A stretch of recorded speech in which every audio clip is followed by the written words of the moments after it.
Andrew. Give Andrew a minute to just pull up, I don't know if you want to pull up the agenda there and screen share it, Andrew, or Director De Silva, I should say. So first things first, I think everyone's already heard it, but attendance link is in the chat, so please just fill that in if you haven't already. And then next up on the agenda, we have the adoption of the agenda, or motion number 1. So without further ado, whereas an agenda was made and whereas we need to approve it, be it resolved that council approve the agenda of the council meeting of Monday, September 20th, 2021, as seen on the Engineering Society website, moved by Andrew Mitochondria De Silva, by Nick Caros of the Cell Neoclaus. Do we have an opening for De Silva? Yeah, I'm going to add the presentation that is Real Electric ratification presentation. That was my bad, I forgot to add it. So if we can add that and then we can put a motion towards that, that'd be great. Okay. Perfect. I will now open the floor to any debate on the motion. At this point, I will just mention that the speakers queue is the link in the email that Director De Silva sent out. So if you could put your name in there if you wish to speak, I've got my eyes on that. So I'll give it a second just for anyone who needs to open it up. All right, seeing no names in the speakers queue, be it resolved that council approve the agenda of the council meeting of Monday, September 20th, 2021, as seen on the Engineering Society website, moved by Andrew De Silva, seconded by Nick Neoclaus. All for, or I'll just put it out to a vote. Wait, Nick, we have some people raising. Oh, sorry. I'm going to do a polling, guys. So no need to raise hands.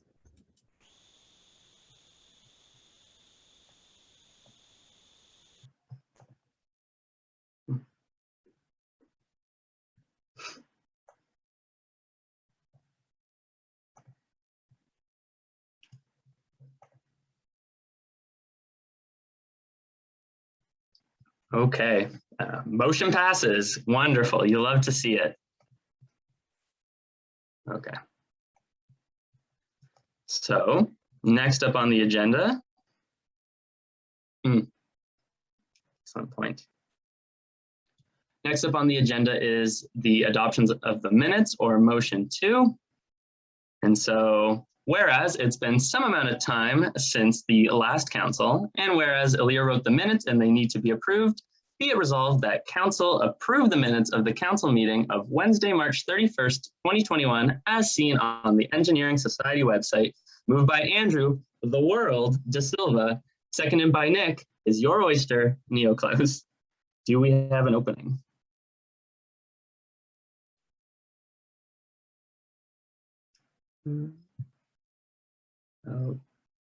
Okay, assume no opening. I'll open the floor to debate. I'll give people a second.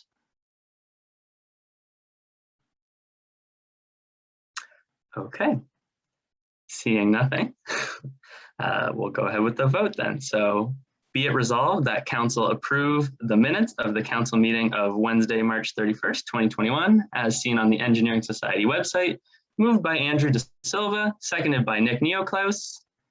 We will get a poll going. Perfect.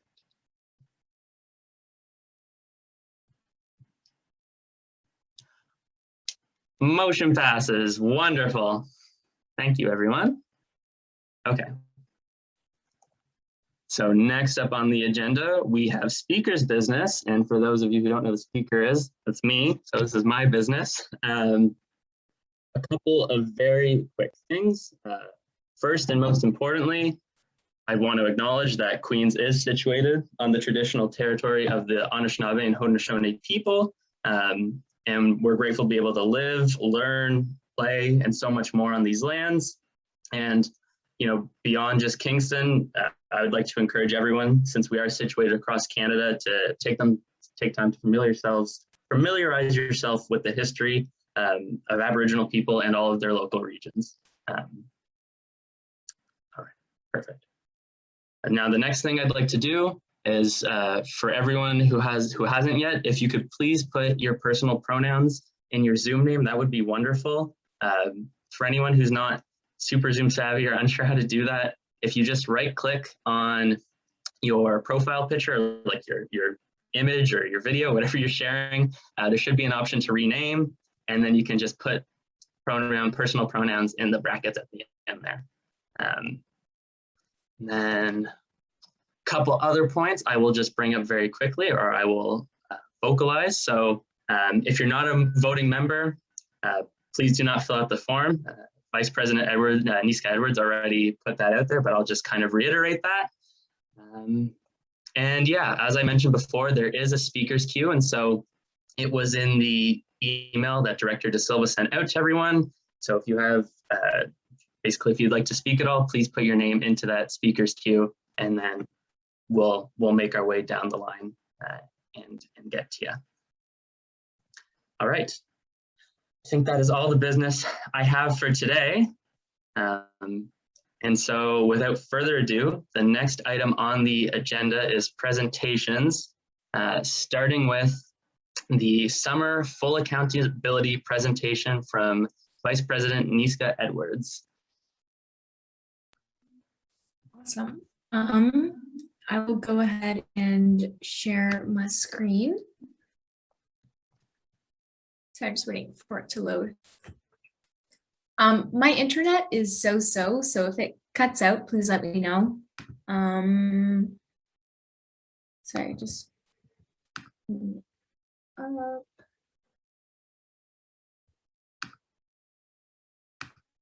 we go.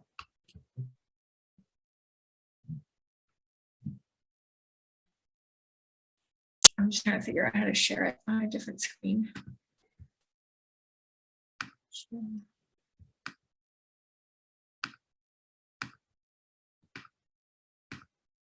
There we go. Is everyone able to see it? Perfect. Awesome. All right. So for anyone who doesn't know me, my name is Kaya. My pronouns are she, her, and I was elected last February, March as the Vice President of Student Affairs for the Engineering Society. So we did a lot of fun stuff over the summer, and I'm going to kind of break down, according to our accountability, how that exactly went. So as you can see here, I've included kind of a breakdown of the amount of hours that I worked per week. It almost looks like a sine USOTO function, so the math part of me is very pleased with that. So I got to work on 7 annual projects, 18 new projects, and 500 and so hours. So I'm gonna, this part, if anyone's really interested, I can break it down further, but we'll jump right in. So in terms of things that happen every year, we had a lot of static meetings, so meetings with directors, as well as design teams, the faculty, and other affiliated groups within the Engineering Society. We completed weekly accountability sheets. Ben has us on this half-hour Excel tracker, which works out very well, actually, as well as monthly council reports. Those are all, they were sent to you guys. They are also all available on the Engineering Society website homepage in this presentation. So we also got to do Director A-Week planning and execution. So providing online training modules to our team, making sure everyone feels ready for their roles and going into the school year, as well as setting up first aid training for Christina and Ben, suicide prevention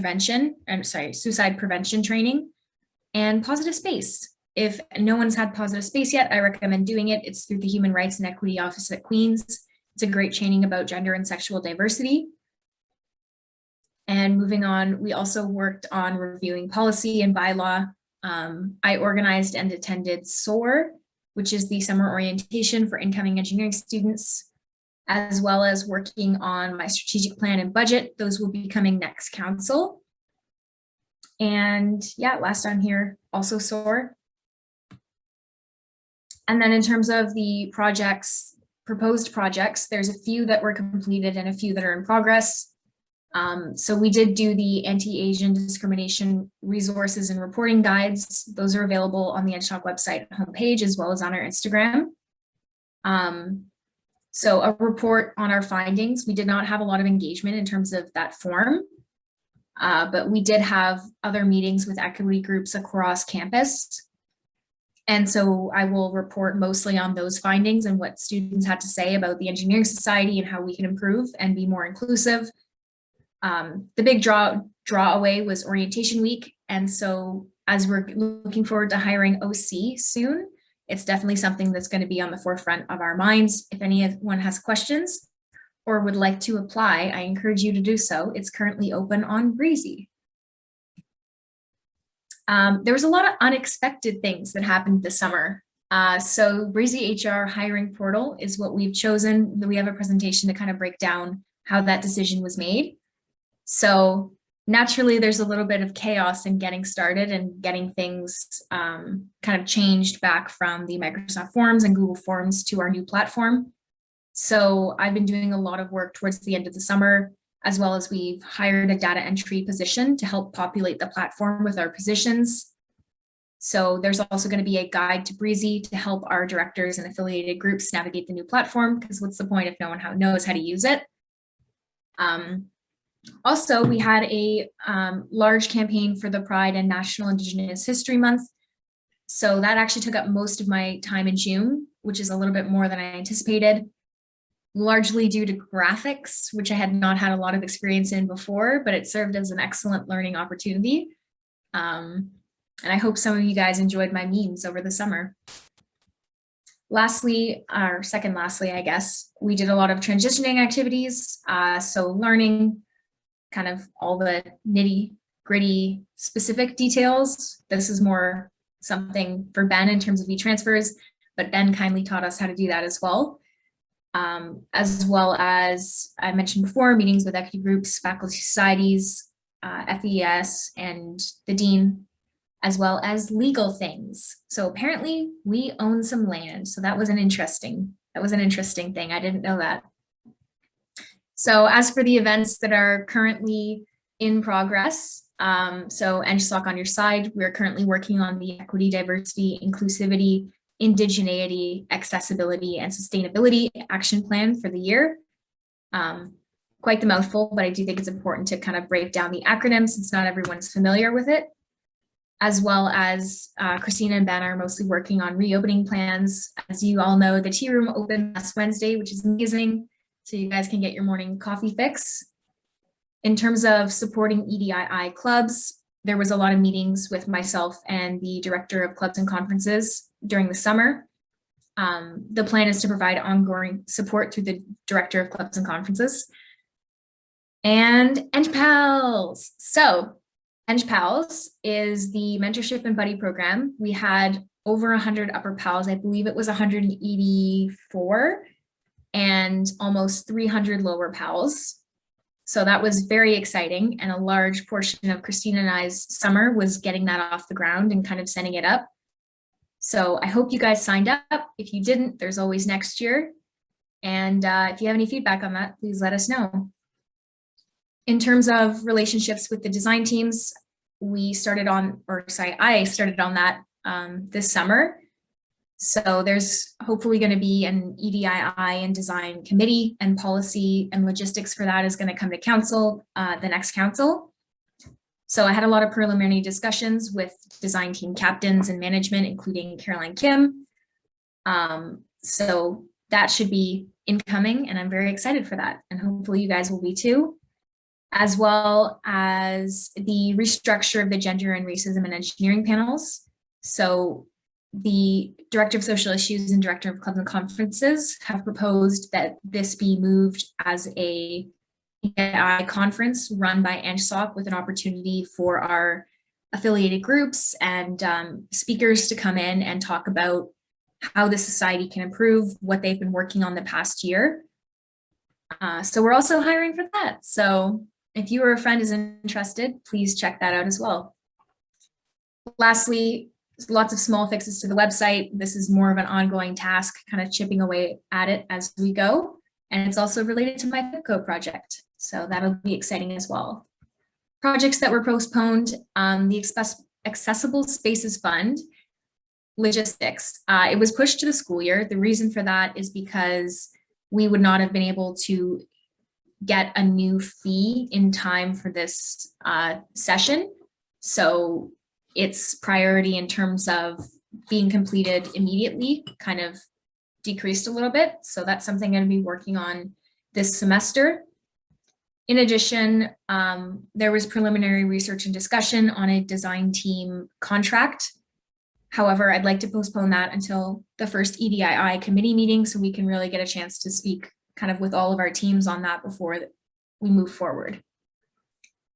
Canceled projects. Rubber ducky. We didn't really have a lot of time to get into the space and clean it. We only got access, I think, in August. Oops, excuse me. Writing policy, it's a continuing project, so it'll be ongoing. In terms of the oath, part of it was dropped, and that part is the grievance system. Originally, we had a form. That form was not very widely used. However, we discussed with the Human Rights and Equity Office, and they're actually launching a very comprehensive form that is, I actually got a chance to test it for them.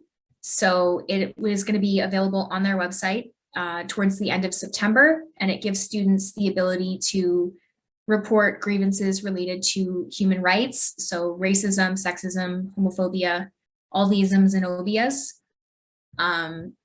So that will be out shortly, and it's going to be a really great resource, as well as helping connect students directly to some of the resources available through the HREO and through the province. Lastly, last two things, more of a Ben project. He and I updated a lot of existing guides, but we didn't really have time to put them together into a single resource. And in terms of Design Bay, we didn't have any access to the space over the summer. This is now a project that our Director of Design, Jen, and our Deputy of Design will be evaluating and taking on during the school year. In conclusion, all of the annual projects are done. Woo! As Christina put in hers, COVID-19 had a lot of additional complications and made planning a bit more difficult. Here's the link or a picture of policy, if anyone's interested. And as always, please email me if you have any questions. And I'd like to share with everyone my memes of the summer, kind of summing up my role compared to Ben's role.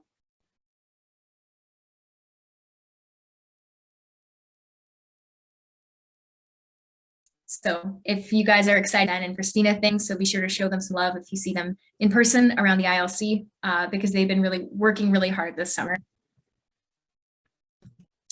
So that is it from me. I am more than happy to take some questions right now. Yes, so thank you guys for listening. Hopefully I didn't bore you guys all to sleep. So, thank you very much, Vice President Niska Edwards. So we will now open the floor to questions. Again, if people could just use the speaker's queue if you have anything you want to ask. That way we can keep it nice and orderly and structured. But yeah, just personally, a lot of hard work and dedication. So thank you. Thank you very much.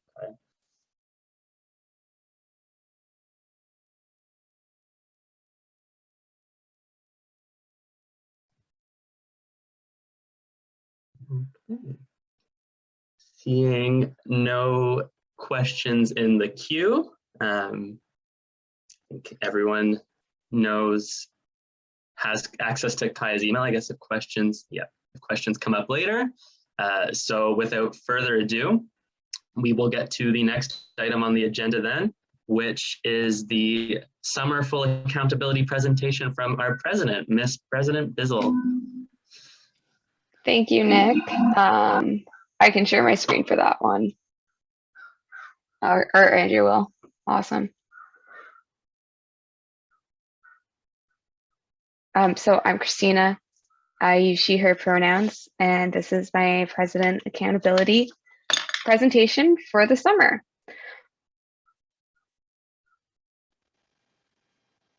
Yeah, so we were elected back in February. I had 8 annual projects that needed to be completed. They were all completed. I had 12 new projects that we also completed. Ended up working about 93.5 days. We planned to work 93.5 days the way the hours were added up, but then that accounted for too much time because we only get paid for 16 weeks out of the year. Ended up working 562 hours, and that is what my timeline typically looks like. Some of the dips were due to statutory holidays, so just to note that as well.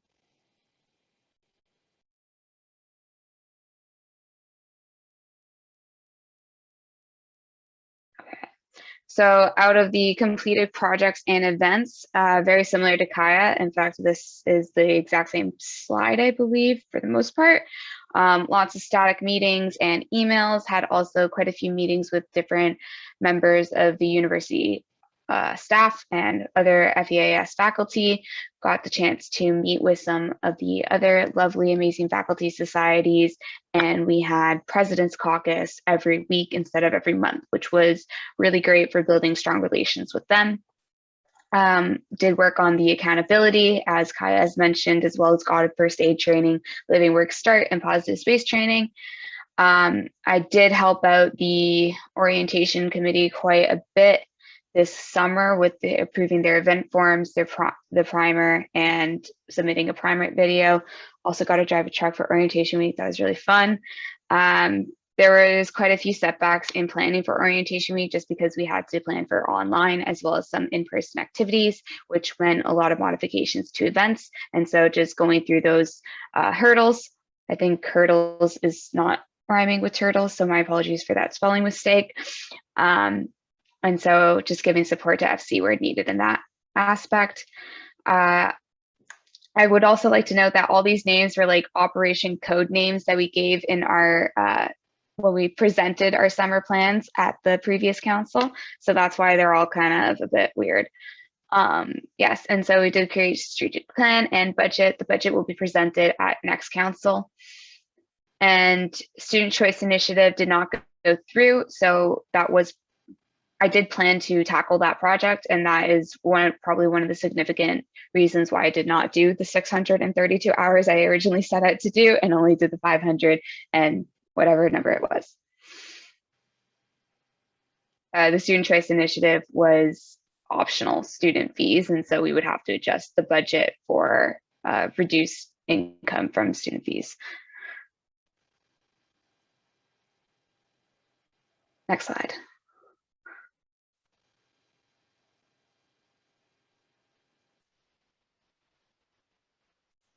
Yes. So additional projects that came up that were a bit unexpected was the hiring portal, as Kaya mentioned. So that meant we needed to do some research for a replacement. Oh, can we go back one slide? Sorry, I think like the audio is really delayed on my screen is because, sorry about that. Oh, it's okay. Yeah, so we had to look for a new replacement, and there was also some hiring that had to be done. COVID-19 precautions, so that just meant a lot of conversation with President's Caucus, the university, and my team, and what can and cannot happen for September and the rest of the year. We're still finding out more information as the year progresses and COVID keeps happening. So that's exciting. I also had to do an alumni update video. I have another one that I have to do this week. And there was also some videos that I had to record for SOAR. Transitioning, that was another big part of my summer. Learning the technical aspects, as Kaya has mentioned, learning about e-transfers, the bank, doing some signing over of legal documents at the bank for the land she mentioned, as well as other legal things. Additional meetings came up that were unexpected, such as a meeting on advertising for getting vaccinated. All those fun things. And I also learned how to send out mass emails through Microsoft Word. So that was really cool and has saved a lot of time for Eng Pals. So yes, I'm good for the next slide.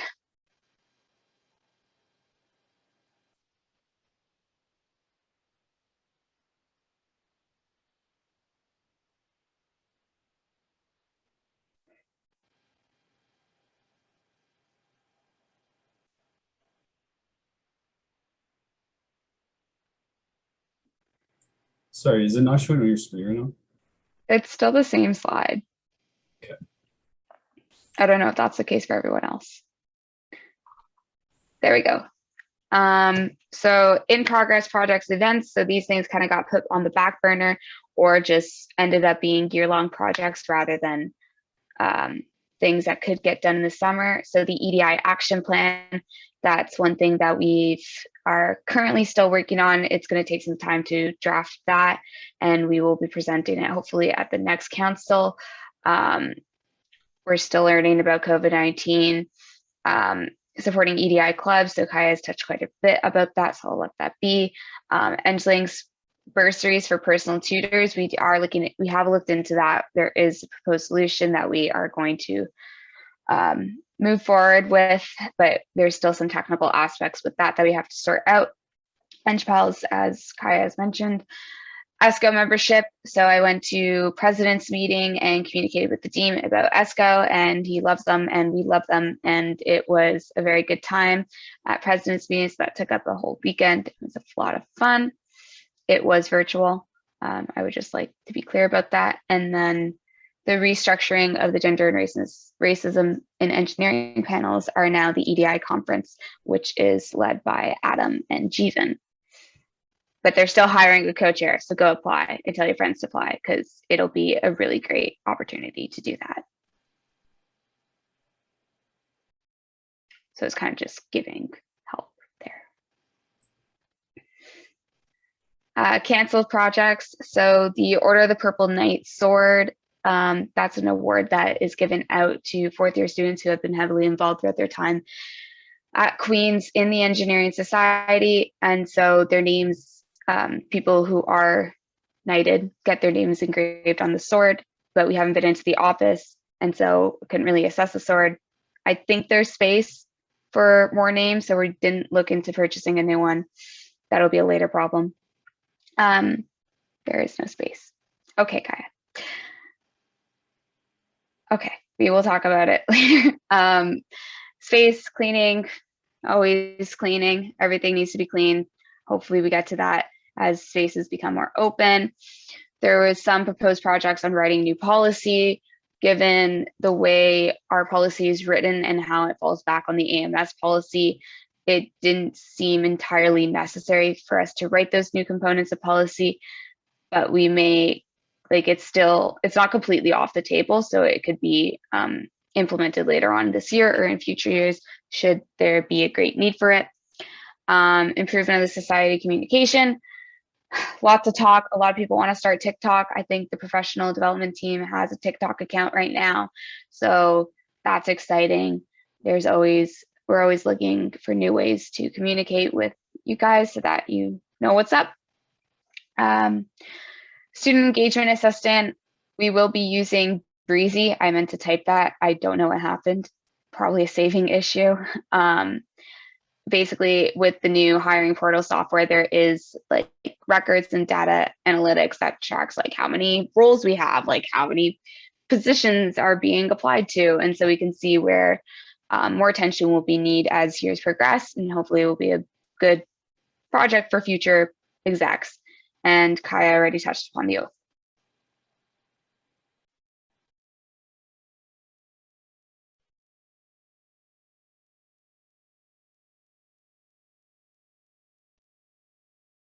So all my annual projects were completed. Everything that had to be done was completed, and I was able to assist FREC committee in logistics and approval processes, liaisoning with the faculty, representing students to faculty board, and any meetings with CLESI were also handled, which there were none, although there were some in March. So everything has gone pretty smoothly. And if you have any questions, I think there is time for questions.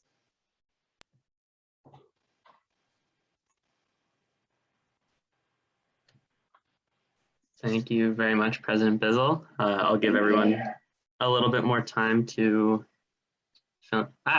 yes, okay. Member, I don't know everyone's positions right now, so I'll just say member at large, Opler.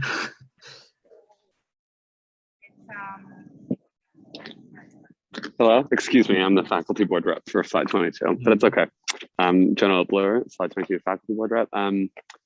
For no reason in particular, I'm quite interested about the EngLink's personal tutor bursary situation. Christina, are you able to share anything about that at this moment? I'm thinking of words. I'm sorry.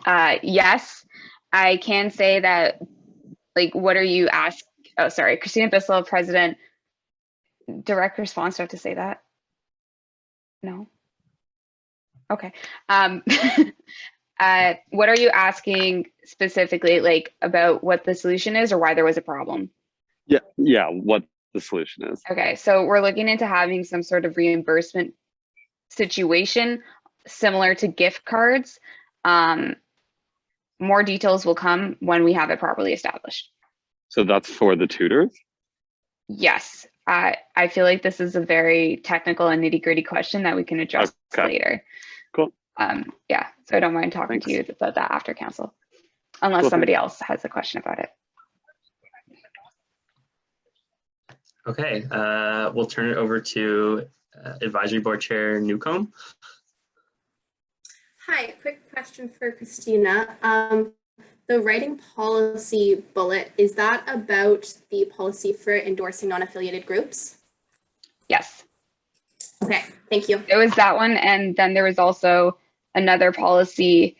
I do not remember which one it was, but it was along similar lines.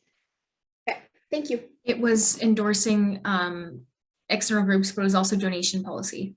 Donation policy, thank you.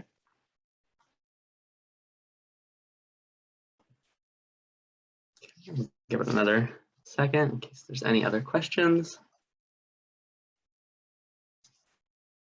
Okay, seeing none, thank you very much for the presentation and for all your hard work, President Bizzle. Moving right along, up next on the presentation list, we have the DASH replacement presentation.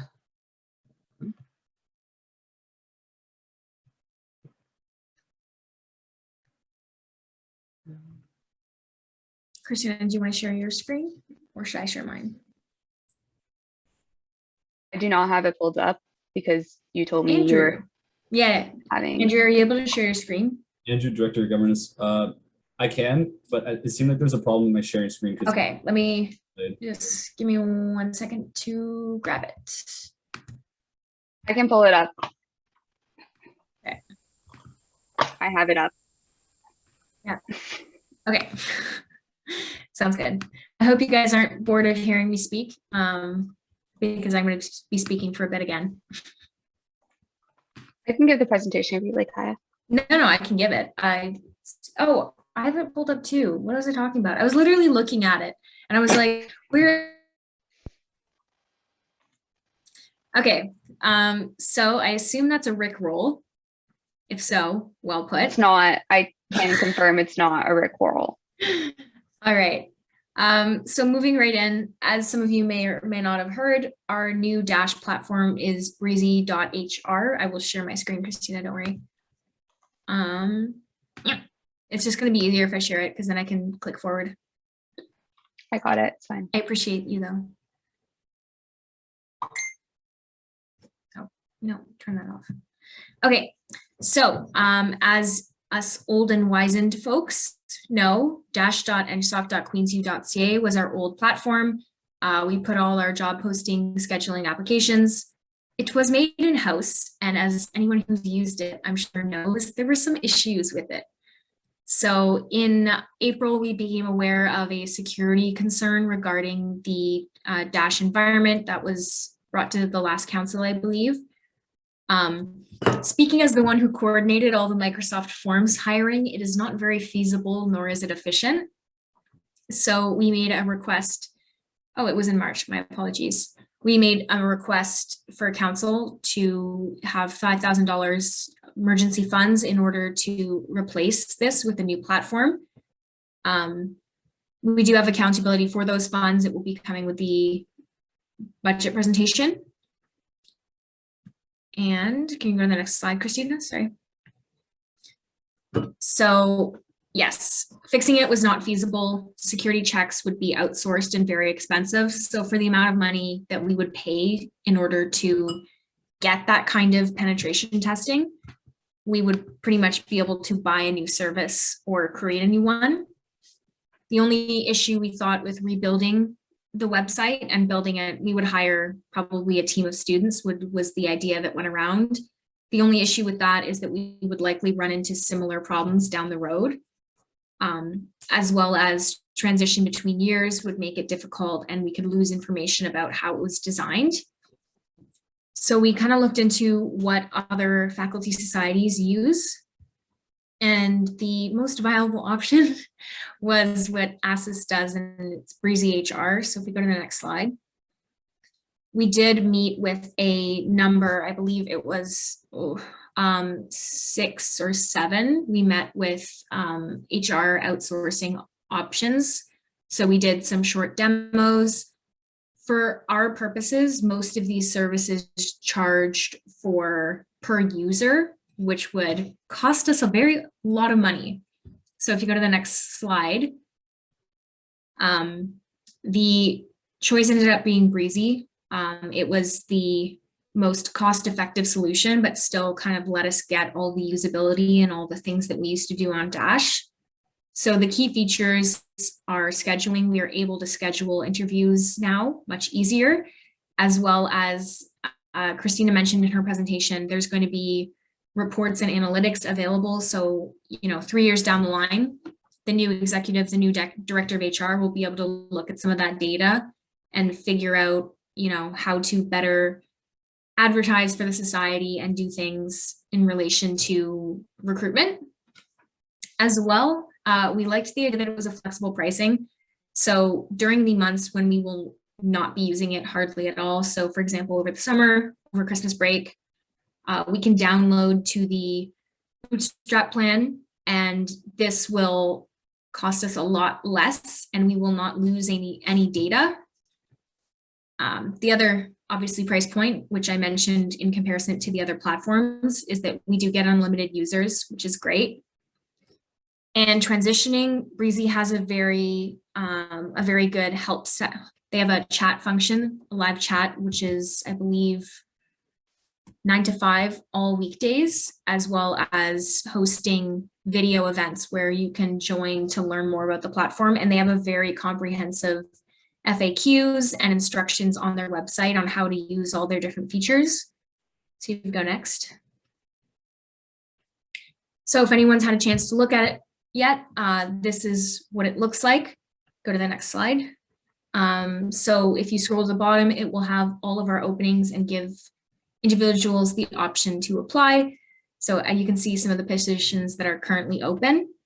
So the idea with this is that it's going to be much easier, especially for first and second year students, people who are not as familiar with the Engineering Society hiring, to be able to kind of see all the positions in one place, as well as filter in terms of what they're interested in. So you go to the next one.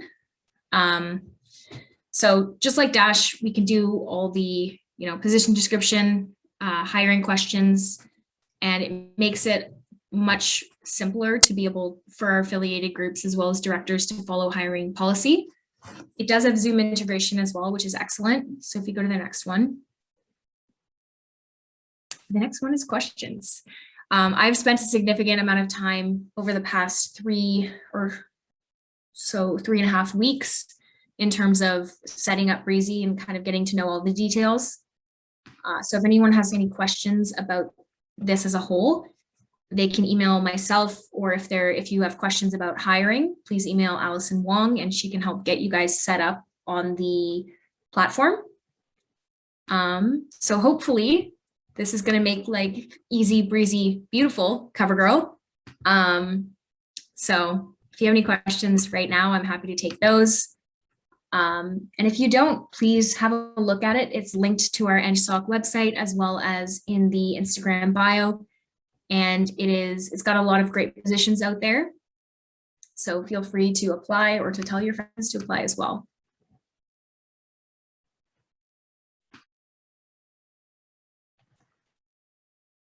Wonderful. I will give the speakers queue a minute in case anyone has any questions about CoverGirl or otherwise.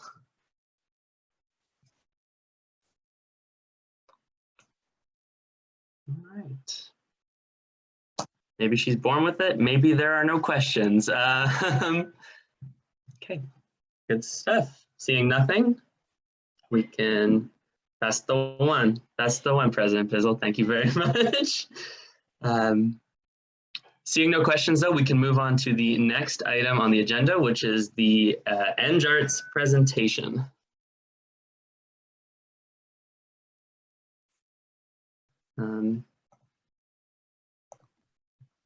Member at large one, yeah. Okay. Point of information. We're going to see a few presentations today that are ratification. So these are clubs or teams that would like to be ratified under the Engineering Society. And we've got some lovely presentations, so please give them your full attention, and I encourage you guys to ask questions after. So thank you guys. Thank you.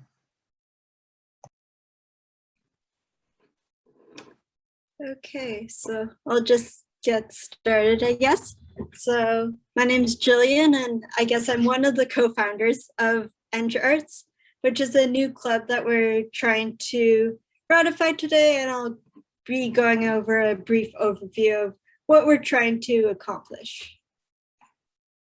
So yeah, so the other co-founder is Nick, and we're both in our 5th year of EngChem, and we're passionate about the arts, and we feel like there are limited artistic opportunities currently available that are accessible to engineering students in terms of time commitment and skill level required.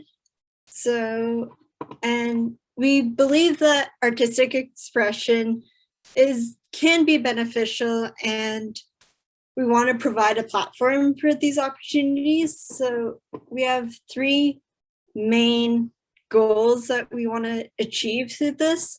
And first is hopefully put on some kind of production or play written by engineering students and performed by engineering students. And we want to make sure that this is open to all skill levels and open to anyone who's interested in participating in this type of production.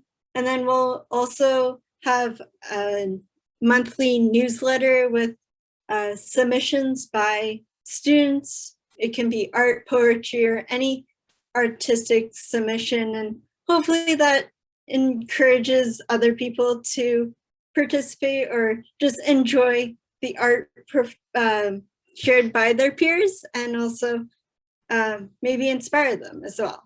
And then our third activity is a bi-weekly meeting where we want to do any variety of activities. And it would be open to anyone. And so it can be painting, improv, also a time for the writers writing the play to meet up and discuss ideas and continue writing. So overall, we want a platform for engineering students to be able to participate, express themselves, and share their talent.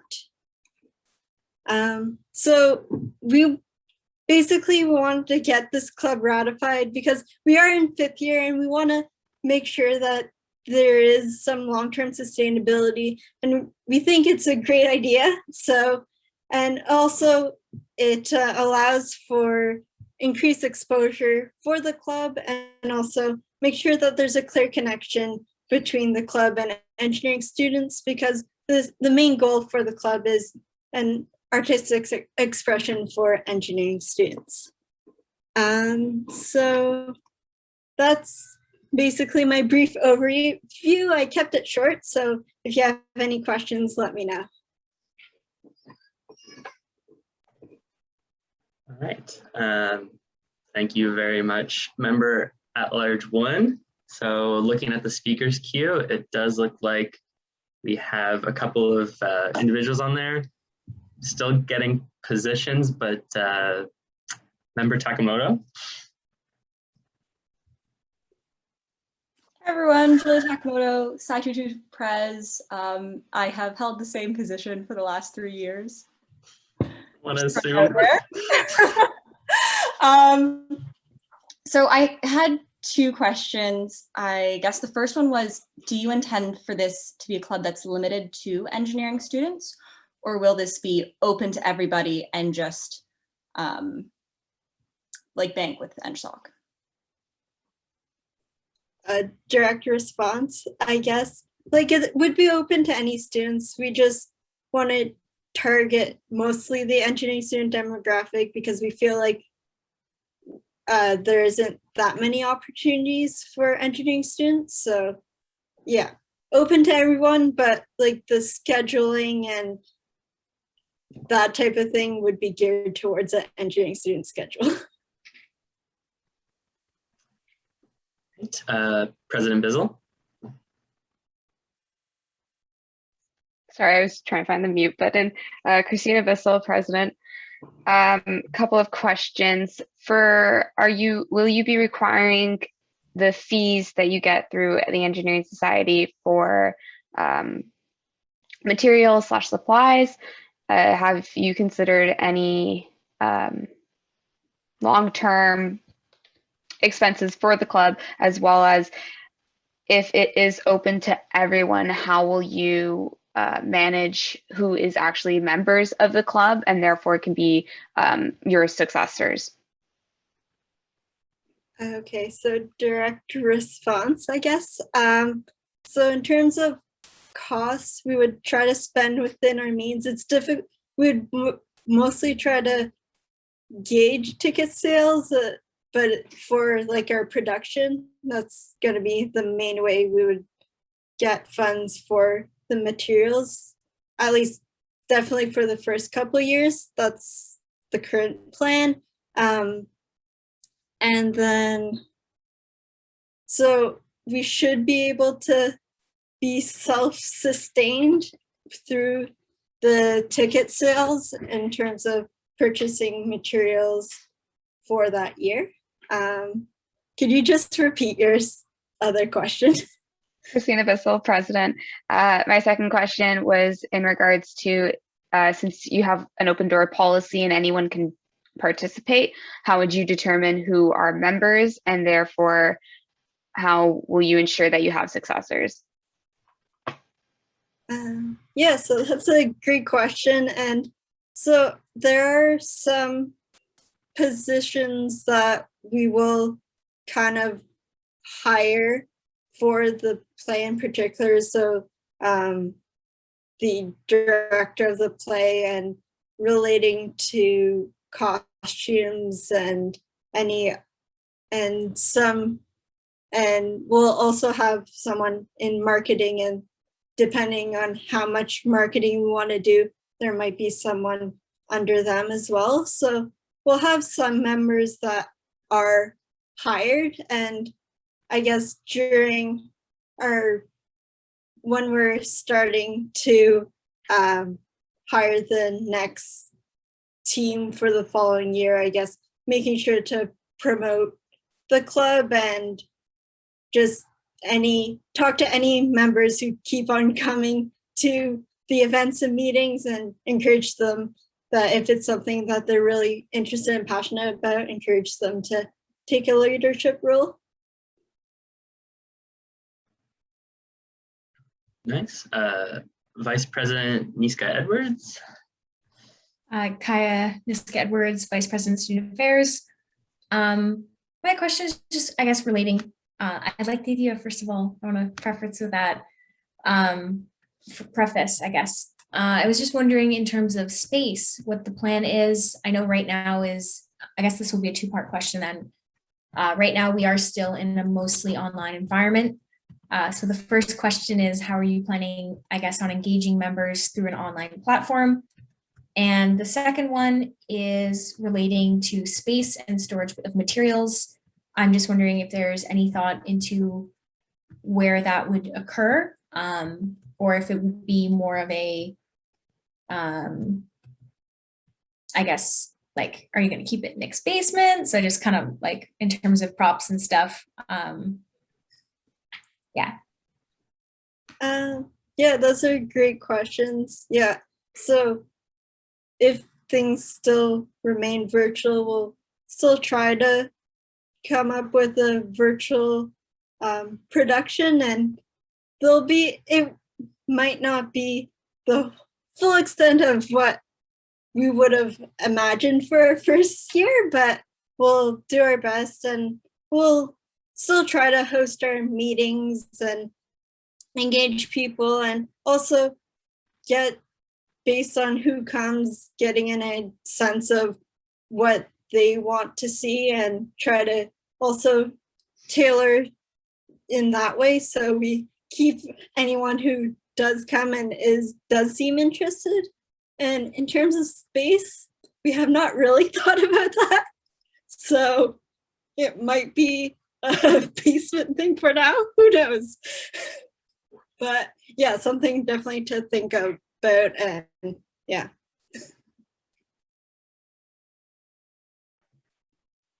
Great. I see President Takamoto has put herself back in the speakers queue. So seeing no one else, floor is yours. Julie Takamoto, Sci22 Pres. Just wondering what kind of interest you've had from the community so far. Not sure how much advertising you guys have done yet, but have you had anyone who's shown interest in joining? So we, because we weren't ratified, we didn't do a full promotion yet, but we do feel like we feel like there should be interest, and other universities such as McMaster do have a similar club like this, mainly for the production part. So it is something that at other universities they've seen interest. So we believe that it should also have some interest at Queen's. And also in terms of cost, time, and effort, there isn't that much to get this club running, and we hope that we can continue to grow throughout this year and hopefully following years as well.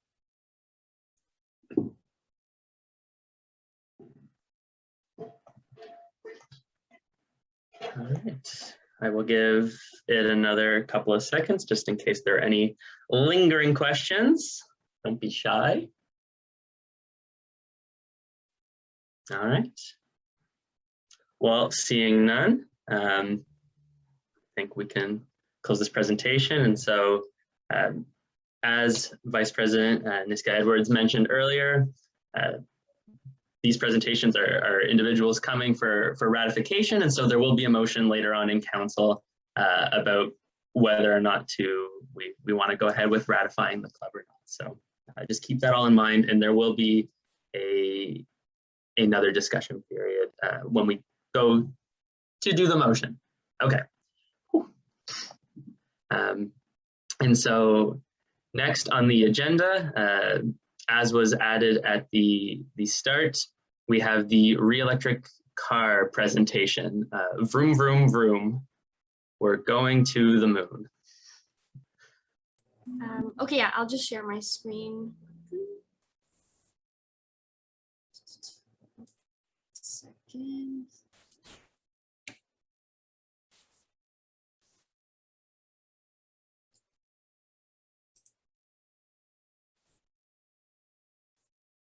Okay. Can everyone see that all fine? Okay. Hi, everyone. My name is Mira. My pronouns are she/her, and I'm the founder and current executive team lead of Re-Electric. I'm joined tonight by fellow exec members Josh, Kendall, Jarrett, and Jack. So we hope this presentation provides the adequate information to compel all of you to ratify us and just to get to know our team a bit better.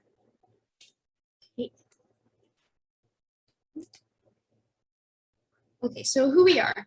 The Queens Re-Electric team aims to improve the economic accessibility as well as the environmental sustainability of personal transportation through the conversion of fossil fuel vehicles to electric powered. With 30 members now and growing, Re-Electric has attracted a variety of students, most of which are car enthusiasts, environmentalists, or both. So many of our members are car lovers. They're looking for careers in the automotive industry. Some members even have prior experience modifying their own cars at home. We all definitely understand the impact of fossil fuels on the current climate crisis. So our team is really passionate about providing a sustainable solution to these internal combustion engine vehicles. Another big thing about our team is we're very EDI committed right from the start. Our club will have zero tolerance for inappropriate behavior, bullying, or any other breaches of our own code of conduct, as well as anything else that the engineering society implements. And a special effort will be made to keep our executive team as diverse as possible. And then Kendall will be talking about this next slide. The learning opportunities within Re-Electric are that team members will get a hands-on experience with electric vehicle technology, which is a subject that most universities have yet to incorporate within the curriculum, which is quite unfortunate actually. There's a great leadership experience as a student-run club. Members can apply for responsibilities within the team, and no matter what year or what discipline that they are in.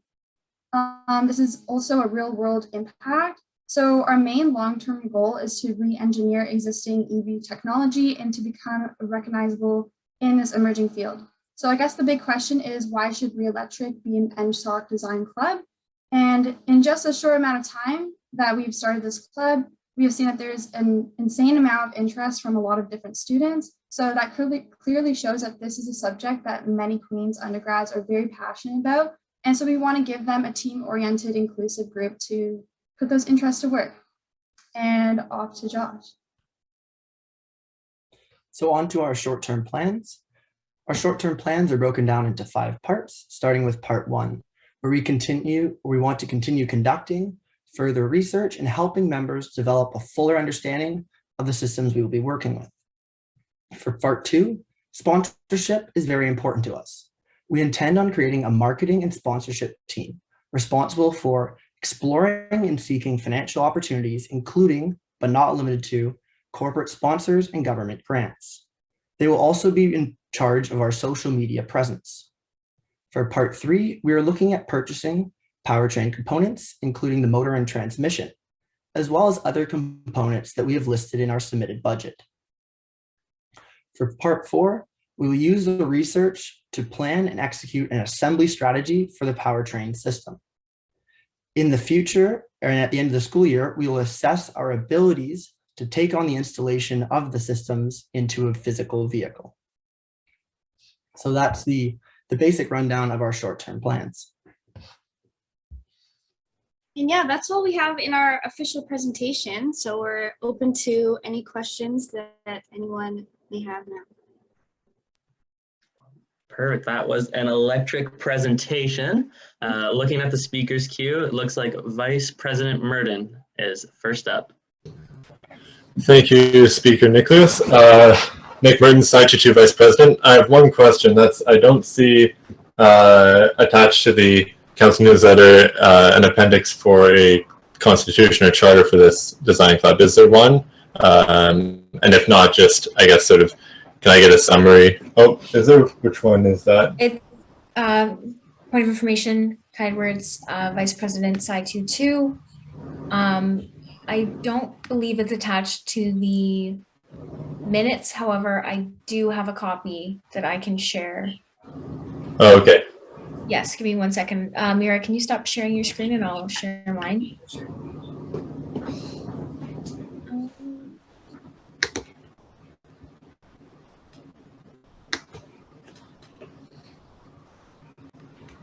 Yeah, sort of the more direct thing I was going to ask is just sort of what's the leadership structure that you're looking for, just making sure that you have people responsible for all the key things that a new club needs to do. Yeah, so we have our executive lead position, which is my current role. With us today, Kendall is our current operations lead. So I don't know, Kendall, if you want to briefly just summarize what your work. Yeah, for sure. So mostly what I do is a lot of the documentation, and I'm going to be reaching out to get more team members pertaining mostly like the marketing. So for now, Mira and I are working together on the sponsorship package and marketing, but we are going to hand that off to marketing team. And any documentation that we need to do, I look over, and I work with Mira. And I am the lead for the EDII team. So I'm currently trying to set up things with that and to hopefully get training with all of our members on the team. Yeah, and then our other execs right now that are with us are more technically oriented. So on our charter, we've kind of broken down those leadership roles into like electrical, mechanical, but as we progressed kind of in the past couple of weeks even, we've kind of broken those down more specifically. So Josh right now is our powertrain and BMS lead, and Jack is our manufacturing lead, and Jarrett is here as well. He's our thermal solutions lead. But those kind of fall into the mechanical / electrical categories. All right, thank you. I guess a quick, I don't think I know the names, a quick follow-up. Is there any sort of secondary person to help, or is that Kendall's role to help you as executive lead with just sort of non-technical admin stuff? I'm just speaking sort of from experience. I was involved with the launch of a design team a couple of years ago, and we significantly underestimated the amount of paperwork and admin stuff and all that needs to be done. I can only imagine that's grown with COVID. So I just want to make sure that that's been covered there. Yeah, that is basically kind of, we work together in most of the admin. All right, sounds good. Thank you.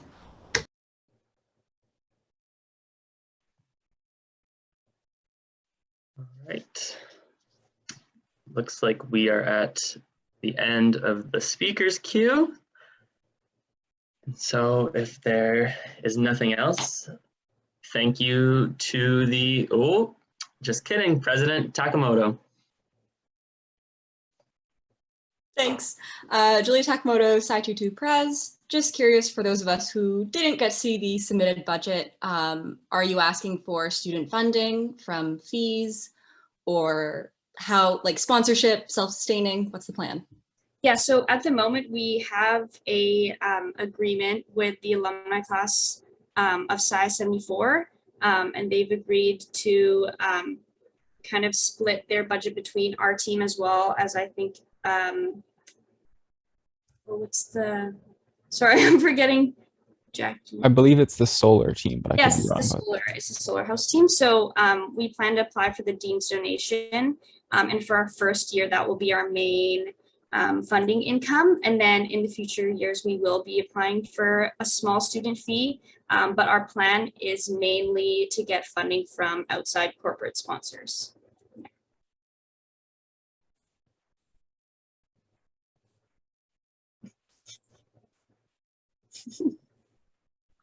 All right, we have another question from Sci22 Vice President Merton. Thank you, Nick Merton, Sci22 Vice President. Sorry, one quick additional question. Do you ever intend on possibly this becoming a team that pursues competitions in the future? I know you're not right away because it's a design club, but yeah, so that's definitely something we want to look to in the future. Currently, like, there are a few, so there's a team, a Reelectric team at the University of Calgary, as well as the University of Central Florida. So we'll be hopefully working with them to incorporate some type of competition that all of our teams can participate in. Great, thank you. All right, we've reached the end of the speakers queue again. Anyone feel like spicing it up? Okay, seeing no one else on the speakers queue, thank you again to the Reelectric Vehicle team. And just again, as a reminder to all of council, we will be voting on whether or not to ratify the club. I believe that's motion 6. And so with that being said, I do believe that brings us to the end of the presentations and right into the motions. So look at that segue. So I will kick things off. I don't know, Andrew, if it's possible to share the agenda again with the motions on it. Yeah, Andrew, Director of Governance, my Zoom has completely it's just right now. Give me a second. No worries. Kai Edwards, Vice President. I almost said Vice President side 2-2. That was a little while ago. Vice President of Student Affairs. I can also share the meeting agenda if that works. That's perfect. Okay. Good stuff. So, motion 3. Whereas Jeevan desperately needs general members for the NSOC equity team.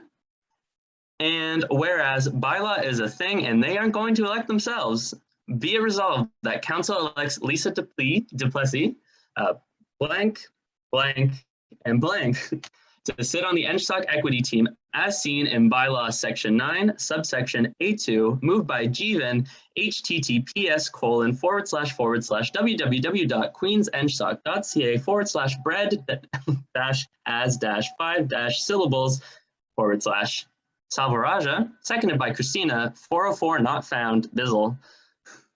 Is there an opening from either of the movers? Yes, hello, Council. I'm Jeevan Savaraja, Director of Social Issues here. So yeah, as per Bylaw Section 9, subsection A.2, the equity team does have elected members. Today we're electing in one person onto the equity team, Lisa Duplessis. However, I am going to open up the floor to anyone on Council today that wants to self-nominate themselves and join the equity team as well. So I just wanted to briefly run through what the equity team is and some projects they're working on this year. So as mentioned, the equity team is under my portfolio and is responsible for all things EDII related within the engineering society to advise, provide guidance, recommendations, feedback, create projects to introduce new EDII initiatives and strategic planning, or to review and make necessary changes to current NSOC EDII framework to improve the student experience here at Queen's Eng. So some major projects we are working on this year is an EDII orientation week survey with the collaboration between the advisory board and FC. The NSOC conference on EDII, quick plug, those applications for co-chairs are up now on breezy.hr. And the expansion of the menstrual projects initiative started last year by ex-director Julia Newcomb. The implementation of EDII into academic framework, which is a collaboration with the faculty, the creation of an NSOC equity website, the December 6th memorial service, and so much more. So that being said, I'm going to open up the floor to anyone on Council who would like to self-nominate themselves to join the equity team. Yeah, so exactly what Vice President Niska Edwards just said, self-nomination, but if you add yourself to the speaker's queue, you may nominate an individual for the equity team. And so I see President Side-22, President Takamoto. Julia Takamoto, Side-22 Prez. I would like to nominate Noah Wyman. Seconded. Thank you very much, but I have to respectfully decline. Side-2 for President Ali Bakhit. I would like to nominate Aiden Lau. All right, I'm good with that. We do need a seconder for the no, perfect. Okay. So that was, you accepted, Graydon? Yep. Okay, perfect. Vice President Niska Edwards. Kaya Kaya, Vice President of Student Affairs. I nominate Julia Takamoto. I respectfully decline. President Bizzle. Christina Bissell, President. I'd like to nominate Jillian Munn.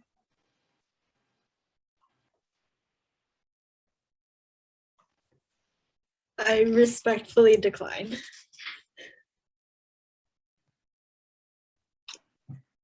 All right, we've reached Vice President Student Affairs, Niska Edwards. Kaya Edwards, Vice President Student Affairs. I nominate our junior senator, Shawshank. I have to respectfully decline. All right, Side-22, President Takamoto. Julia Takamoto, Side-22 Prez. Just curious, are there any first years in attendance, or are we holding spots for first year? There's point of information. Kaya Edwards I almost said side 2-2 again, Vice President of Student Affairs. Yes, there are first year positions being held. Okay. Member at large, Graydon. Sorry, I don't know your position yet. All right, I'll nominate Matthew Stevenson. Seconded.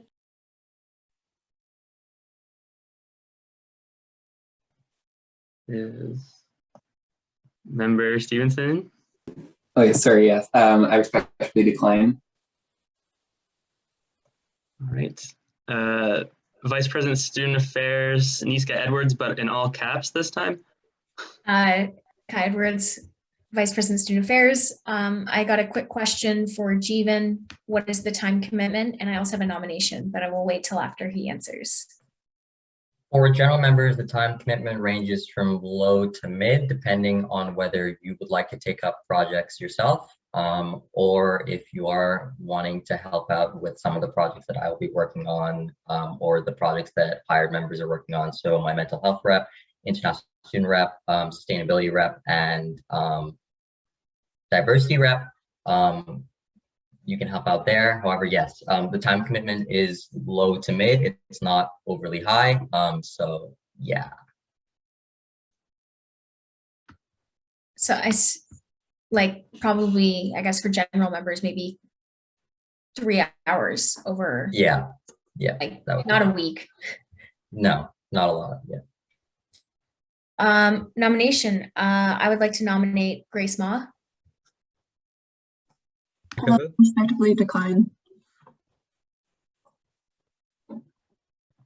I think that's Senator Nguyen.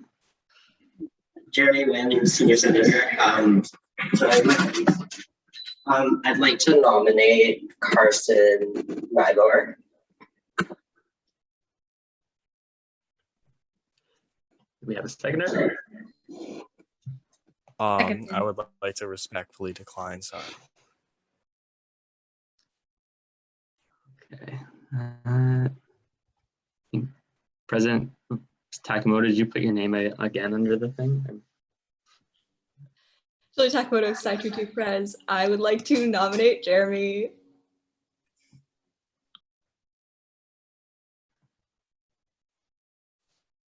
Any seconders? Second that nomination. Senator Nguyen? Sure, why not? Okay. Seeing no other names in the speakers queue, we have Graydon Lau and Senator Nguyen up for nomination. I think we will ask I'll clear the motion board and then people can put their name in again and we'll do 3 questions. But yes, true. To Vice President Edwards' point, if anyone wants to self-nominate, we'll give it just another second.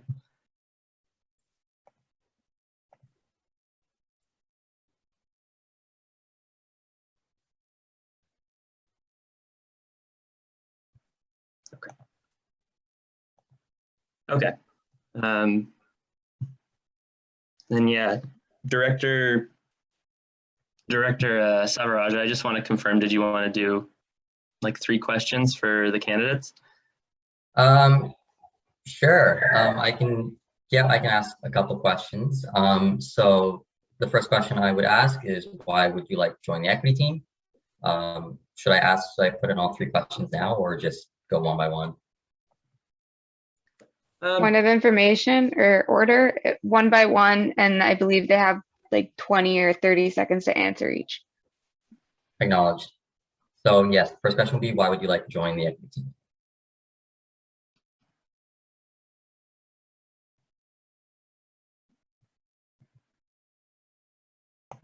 So for the candidates, if you didn't hear the question, was why would you like to join the equity team? I think we can start with, we'll start with candidate Lau. All right, well, I want to do something for NSHOC again. Or I want to do some more stuff for NSHOC, and if it gets to be very decent, I can put in the hours, and I care about people being treated well, I guess. So, yeah.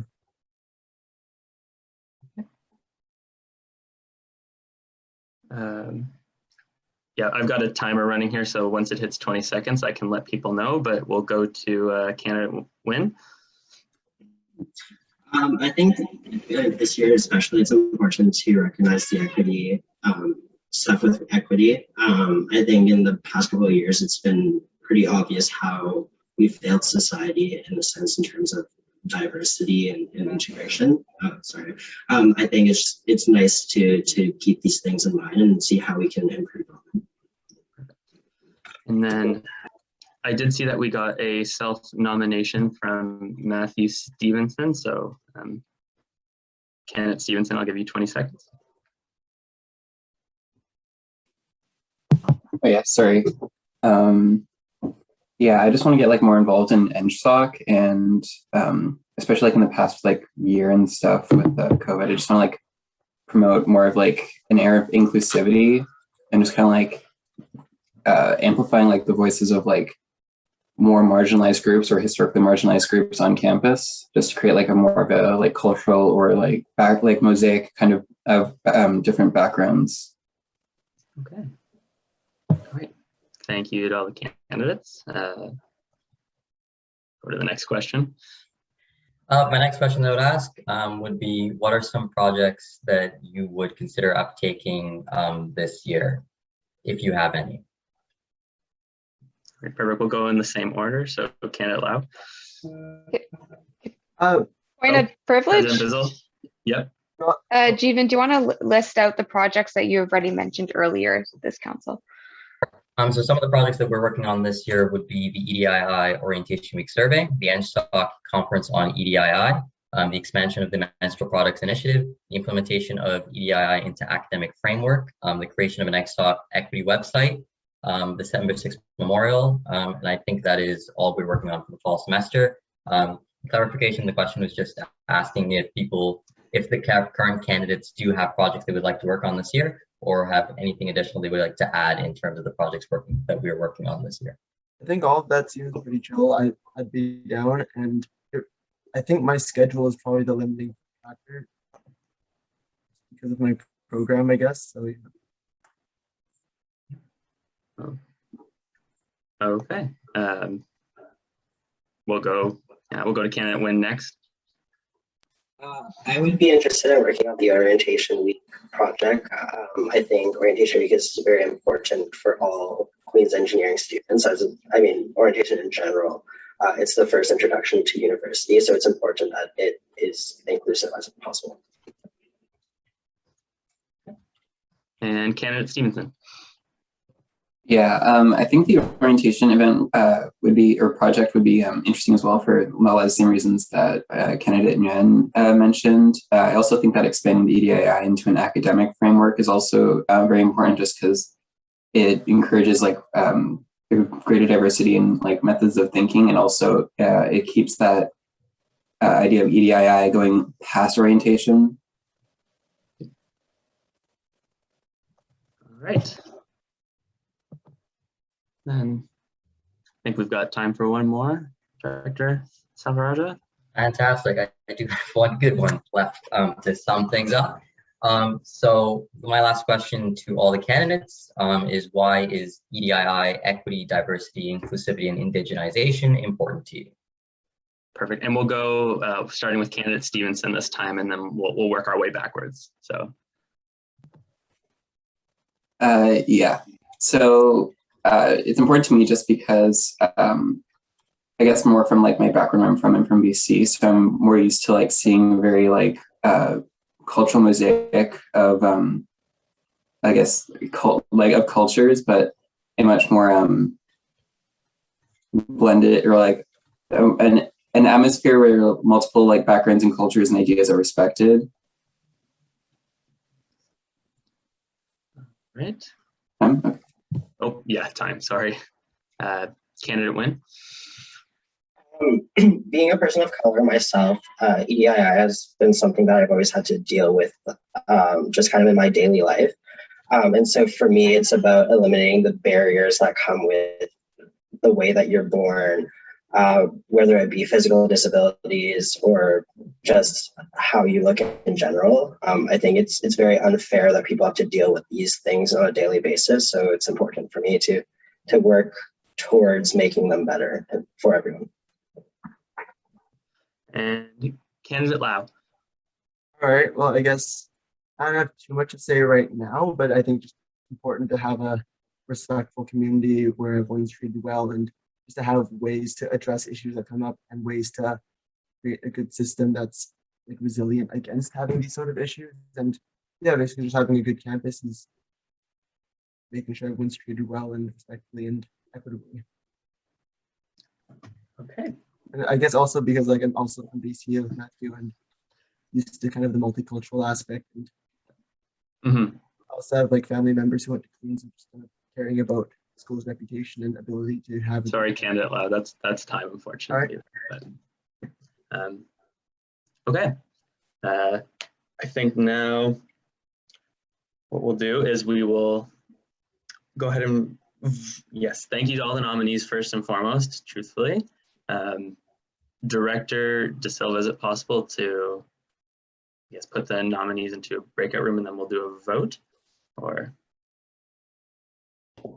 Andrew De Silva, Director of Governance, we'll do now.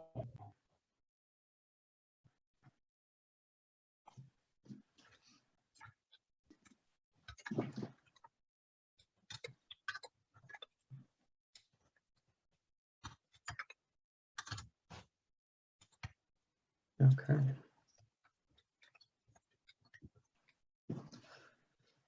And then, so there were three positions and 3 nominees. So I guess the idea we'll just go through each of them and do a vote of confidence on each. Just to go back, is that a point of information, Director? Yeah, point of information. Steven Scott-Roger, Director of Social Issues. There are 4 candidates: Lisa Duplessis, Graydon Lau, Jeremy Egan, and Matthew Stevenson. Okay. Did Lisa get a chance, Kai Edwards, Vice President Student Affairs, did Lisa get a chance to answer the questions as well? Lisa did not. Let's call Lisa back then so we can have a chance.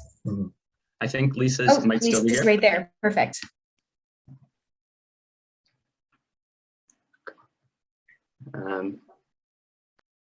Director Salvaraj, do you want to just ask the questions again? We'll Questions? Yep, for sure. Okay, candidate Lisa Duplessis, my first question is, why would you like to join the equity team? Hi, yes, sorry, I didn't know when I was supposed to speak, but I would like to join the equity team to help facilitate initiatives for better inclusion that go past the surface level, and to work at all the smaller instances of discrimination in NSOC and to clear those up. Wonderful. Second question is, what does EDI mean to you? Why is EDI important to you? I think EDI is important because no one deserves to feel that they don't belong in engineering, and yeah, just fostering a community where everyone is valued and everyone feels that they can contribute is important. Fantastic. And the final question would be, what kind of projects would you be willing to take up this year, whether these be projects that you are thinking of doing yourself or projects that you would like to join in with? That being said, the projects again are the Orientation Week survey, the conference on EDII, the expansion of the Mental Products Initiative, implementation of EDII into academic framework, the NSHOC equity website, and the December 6th memorial. Oh, so many of them, but namely the orientation initiatives, the mental product expansion initiative, and the conference are ones that I'd like to join in on. Fantastic. Thank you, candidate Lisa. And again, sorry for forgetting to ask questions earlier. Sorry, candidate Duplessis. All right.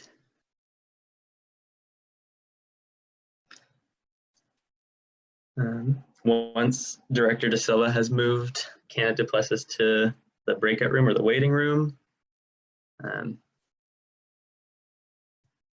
perfect. So yeah, I think now still, so 4 positions, 4 nominees. So it'll be just a vote of confidence on each of the nominees. Information. We'll be running through it individually, and then we'll start with whoever the order you think we should start with, and we'll just go through each one. Let's just going based off the motion. Let's start with candidate Duplessis, and then we can go through the way everyone else was nominated at the end there. So we'll do Lau, Wynn, and then Stevenson.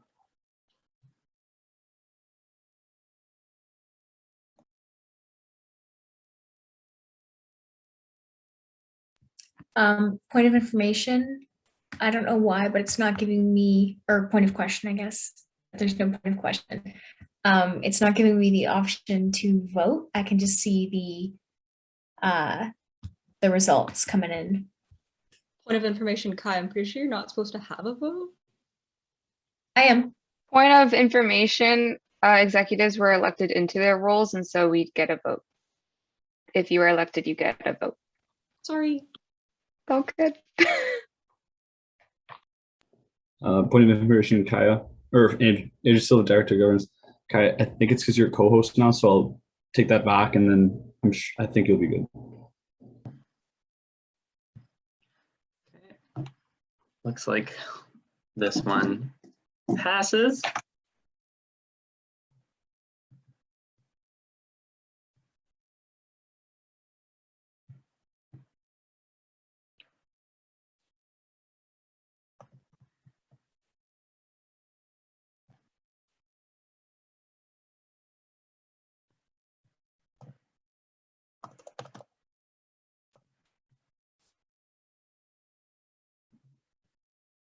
Is there another poll, Director De Silva? Oh, yes, there's a bunch of polls already made, it looks like.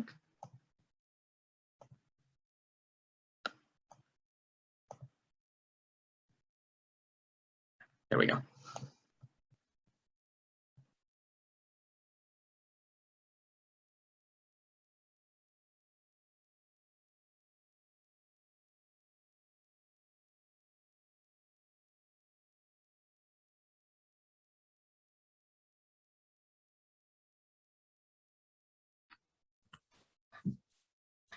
Point of information, kind words, Vice President, Student Affairs. If you don't have a vote, you can just click exit. You have to click the options.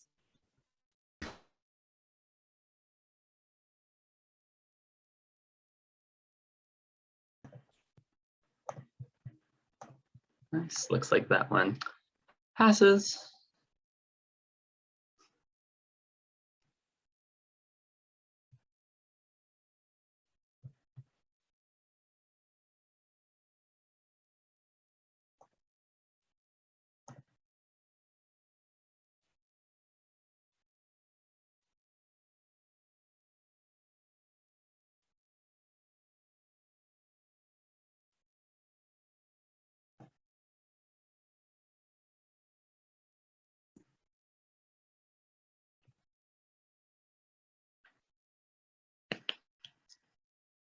Looks like that one passes. And one more.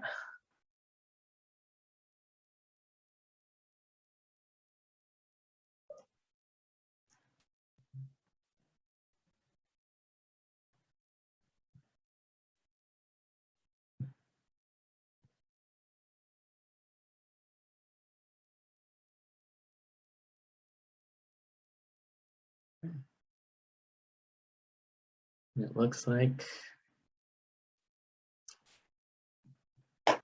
well, looks like as long as the motion passes, Director Salvaraj is going to have a team, so that's exciting.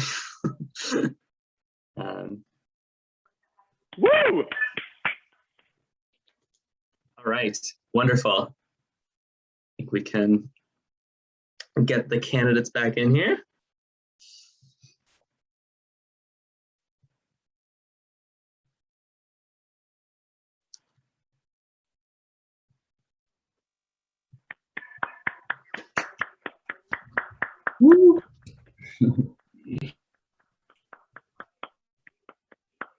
Nice, nice. All right. Andrew, did you update the motion just to fill in all those names? Yeah, I'll do that in a second. Perfect. Okay. Congratulations, everyone. So we will now go ahead and I will reread the motion. So, whereas Jeevan desperately needs general members for the NSHOC equity team, and whereas Bylaw is a thing and they are not going to elect themselves, be it resolved that council elects Lisa Duplessis, Jeremy Nguyen, Matthew Stevenson, and Graydon Lau to sit on the NSHOC equity team as seen in Bylaw section 9, subsection A.2, moved by Jeevan Salvaraja, seconded by Christina Bizzle. Do we have a closing? Jeevan Salvaraja, Director of Social Issues. Thank you to all who nominated and got elected into the equity team. I'm very excited to work with you all in the future to make sure that our society is equitable, accessible, and inclusive of all. That being said, quick little plug, we'll be meeting tomorrow, so I'll be sending you all a message soon. But yes, thank you once again for joining the equity team. I'm very excited. Director Salvaraja, do you want emails sent to you? Do you want the candidates to send their emails to you? Or Jeevan Salvaraja, Director of Social Issues, yes, that would be fantastic. Thank you very much. Okay. So with that closing, we'll put it to a vote.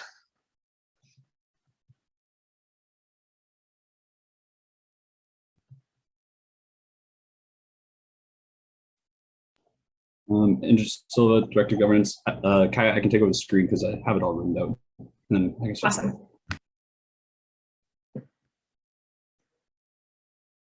We love technology.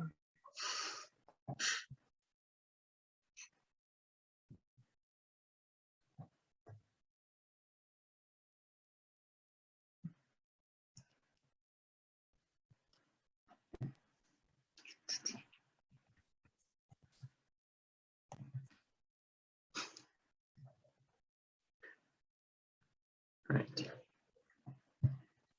There we go. Nice.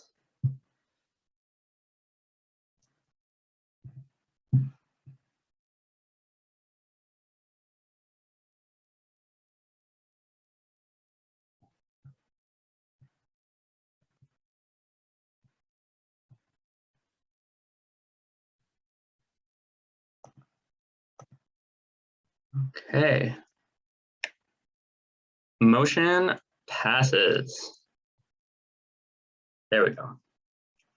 And Director Salvaraja sleeps easy at night. Okay.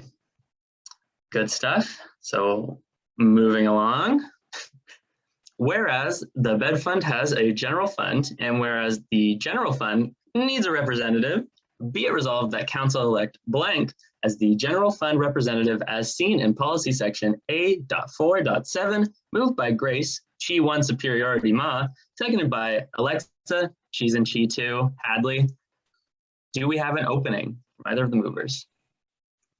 Yes. Hi, I'm Grace, and I'm the bed fund head manager. I just want to start off with a brief explanation of what the bed fund is. So basically, we're a student-run endowment fund that provides extra equipment and educational initiatives. So basically, how the purchase process works is each discipline elects a representative, and that representative goes on to generate ideas within their discipline and write a proposal report of whatever purchase they want. And this proposal goes through review through my team and the dean, and then the purchases get purchased. So the bed fund does have a general fund, which represents all the disciplines. And so the general representative will just have to make sure that whatever they are purchasing can be a multidisciplinary use.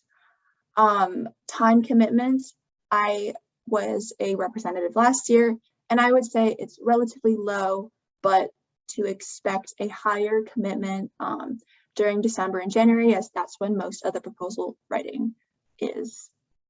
So other than that, that is all. If Alexa wants to add anything else as well.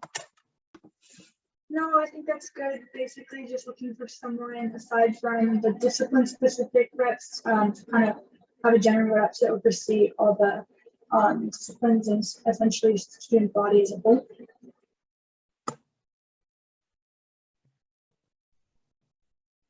Okay. With that opening from the movers, we'll now we'll put it to the floor. So similar to nominations for the previous position, if you'd like to nominate someone, please put your name in the speakers queue and you'll be called on. Also, just to save me from DMing people, if you could put your position, that would be great as well. Then I can address everyone adequately. And if anyone would like to self-nominate as well, feel free to do so either in the chat or unmuting your mic. Okay, so first up, looks like we've got Sci22 VP Murden. Nick Merton, Sci22 Vice President. I'd like to nominate Shashank Oja. Do we have a seconder? Seconded. I will have to get back on it because I'm kind of really busy right now. So yeah, am I able to like not decline, but you know? I think we can. My apologies, I did not intend for this to be difficult. I don't believe we can defer. Point of information. Edwards, Vice President, Student Affairs. We cannot defer. However, if you are interested, you're more than welcome to reach out to Grace later, as I'm sure they'll need help with other projects. Alrighty, I will respectfully decline for now. Okay. I think Sci24 merch rep, Graydon Lau. All right, I'd like to nominate Sci24 President Ali Bakit. Seconded. I accept. Thank you. Okay.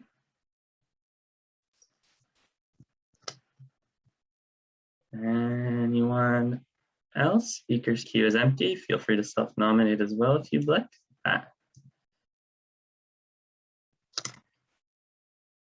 Member at large, Camilleria. Yeah, I want to self-nominate myself. That was not well said, but yeah, I'd like to nominate myself. Seconded. Right, perfect.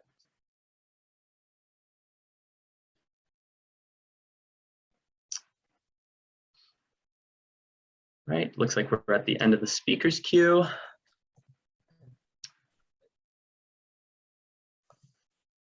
Can I also nominate someone? Name and position, please. And okay, Ali Bakit, Sci24 for President. I want to nominate Zach Donovan. Any seconders? Seconded.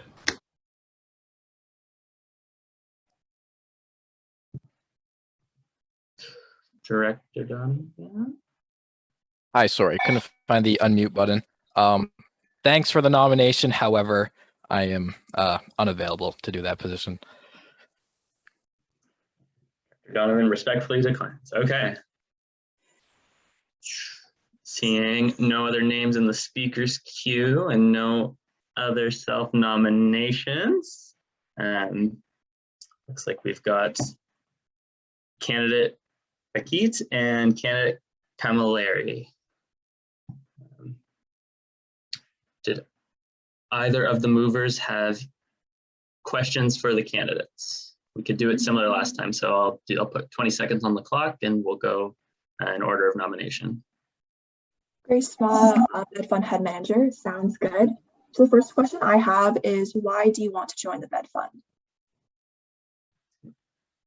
Candidate Akit, we'll start with you. I find the way that money is spent and used in NSOC to be something really interesting. And seeing the purchases that were made by the Bed Fund last year, I would like to be more involved and see how the entire process of working with the Bed Fund actually works. And seeing how that is done is something that I'm really interested in. All right, awesome. Candidate Camilleri, same question for you. Yeah, similar to Ali, I'm interested in finance, and I'd love to see how the engineering department is spending their money within the fund, and kind of seeing how we are allocating resources between departments and between what we deem as necessary versus what we deem as unnecessary. So. Okay, awesome. Any other questions? Grace Small, Bed Fund Head Manager. Yes, I have a second question, and it is, why are educational initiatives important to you? And we'll go candidate Camilleri this time first, and then work backwards. I would say that educational initiatives are important to me because there's simply no greater investment you can give to someone of our age other than our education. So as broad as we can widen our horizons and as great as knowledge as we can gain during our time here, I think that we should take advantage of that. All right, candidate Bakit. As an educational institute, as a university, I believe that it's really important for educational initiatives to be really well thought out and well executed, since the reason we're here is to better ourselves and educate ourselves. So as an engineering society, if we could somehow enhance that and make education better in any way, shape, or form, I think that is something that is worth doing. Nice. All right. We've got time, I think, for one more question, if there is. Yeah, my last question is, what is the importance of having a multidisciplinary purchase?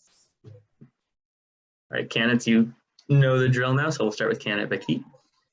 I think it's important for any purchase that is made to be able to use used by several disciplines, maximize the utilization out of the money that is being put into the Bed Fund. If something can only be used by one discipline, and that may be a small discipline, then it would be better and utilized in a different way. There is a very opportunity cost on that. If it's put in a different place, that would be a lot better, and everybody could get something out of that. All right. And candidate Camilleri. I would say that it helps bridge the gap between departments. For instance, I'm the rep for mining. And if we bought something for the metallurgy department here, it could also be used by the chemical engineering department, and it could be used by the mechanical engineering department. So kind of helping us work together in times that we don't always see each other, especially in the mining program where we're only 30 people. Okay, nice. Well, thank you to both the candidates. I think at this point, we'll do similar style to before. So Director De Silva put both of you in a breakout room, and then council can vote.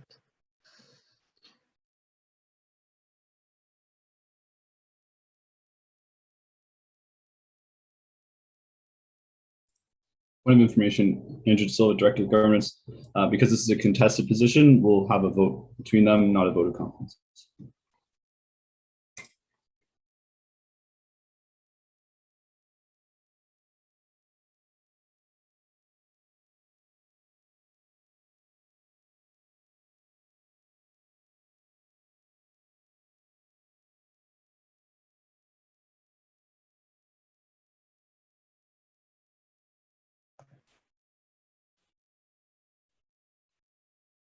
Okay. Looks like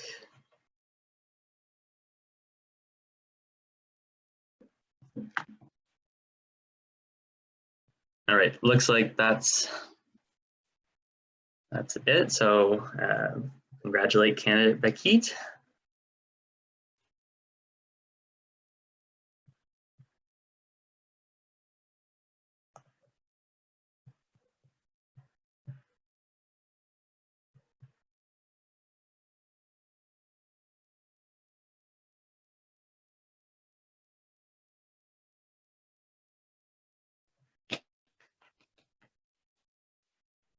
All right. So congratulations to candidate Beckett.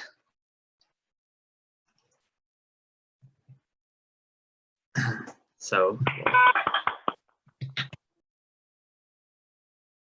all right.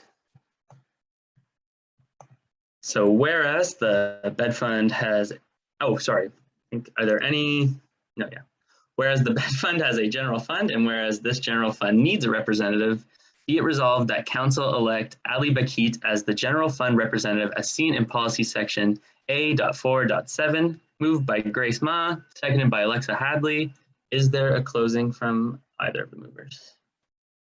Grace Ma, head bed fund manager. I'd just like to thank everyone for nominating and congratulations, Ali. If you could just message me your email, I look forward to working with you. Okay, with that closing, we'll now open up the poll for voting.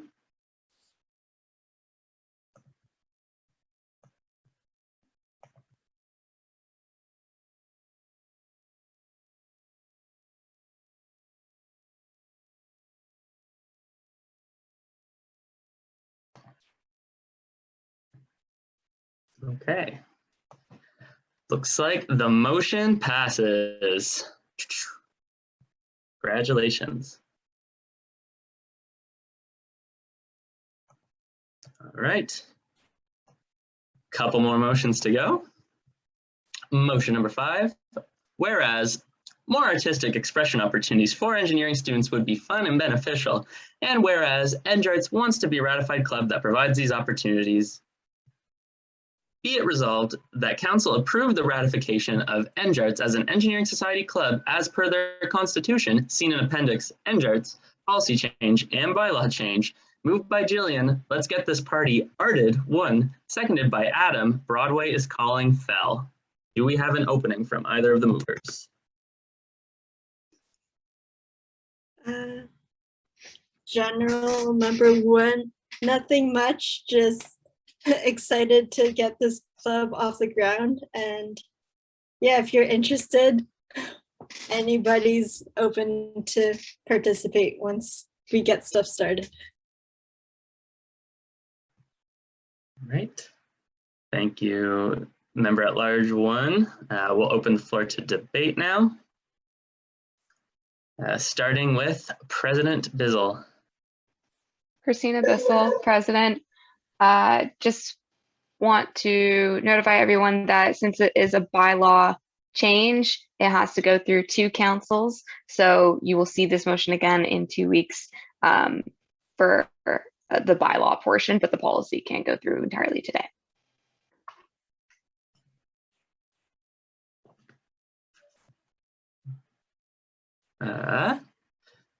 Side 2 Faculty Board Rep Opler.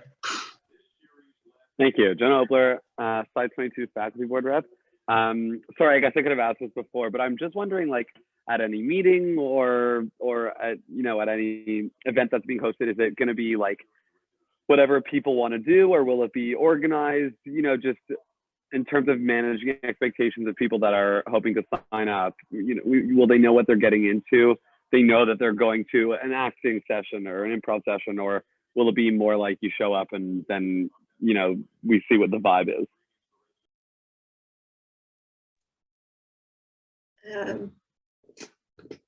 So Jillian, 1 member at large. I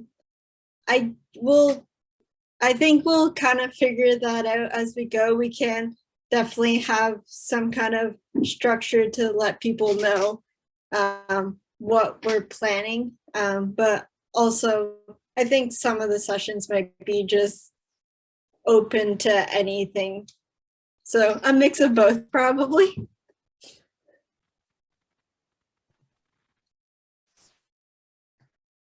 I'll give it another 5 seconds in case anyone wants to put their name in the speaker's queue. All right. Seeing no more names, do we have a closing?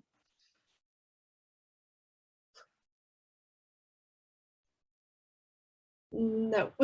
Okay, well then, Whereas more artistic expression opportunities for engineering students would be fun and beneficial, and whereas NJARTS wants to be a ratified club that provides these opportunities, be it resolved that council approve the ratification of NJARTS as an engineering society club as per their constitution, seen in Appendix NJARTS, policy change and bylaw change. Moved by Jillian Wynn, seconded by Adam Fell. We will now open the floor to voting.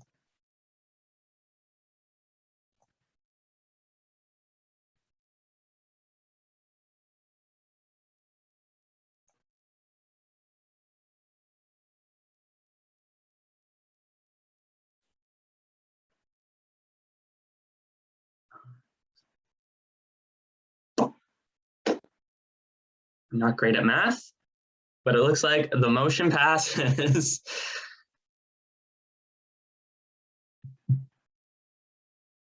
Nice. Okay. Moving on to our final motion of the night. Motion number 6.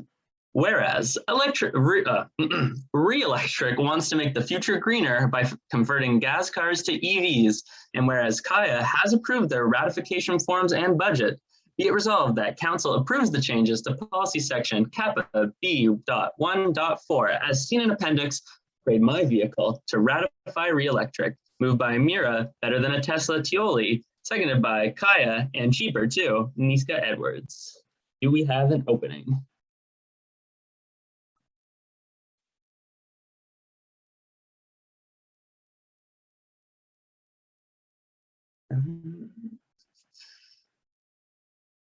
An opening from either of the movers?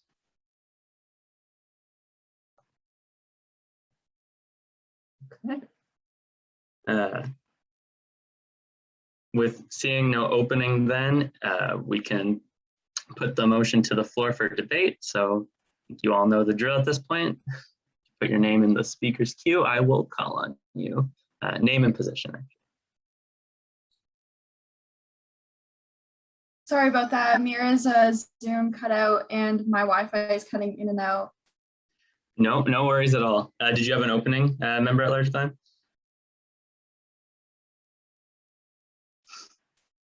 That was the opening. Okay. I'm not seeing any names in the speakers. Kaya Edwards, Vice President of Student Affairs. I can provide a short opening. So everyone saw the presentation. I've been in contact with them throughout the summer. Seems like a pretty exciting opportunity from my standpoint. Yeah, so I forgot what I had to say. I got halfway through and I was like, I don't remember the rest of it. I thought it was great. So with our opening, I'll put it again to the floor one last time for debate in case anyone has thought of anything. Sorry, hi, it's Mira. My Zoom just crashed on my computer. That's the reason I didn't give an opening statement. I'm so sorry about that. No worries at all. Vice President Edwards had you covered. Is there anything you wanted to touch upon or add or say? No, I'm sure she covered it pretty well. Did I miss anything? Sorry, I just got back. Okay. Welcome back. Thank you. That's stressful. All right. Seeing that the speaker's queue is still empty, despite all the technical difficulties, I'm going to assume we can put it to a closing statement if there is one of those. Do we have a closing at all?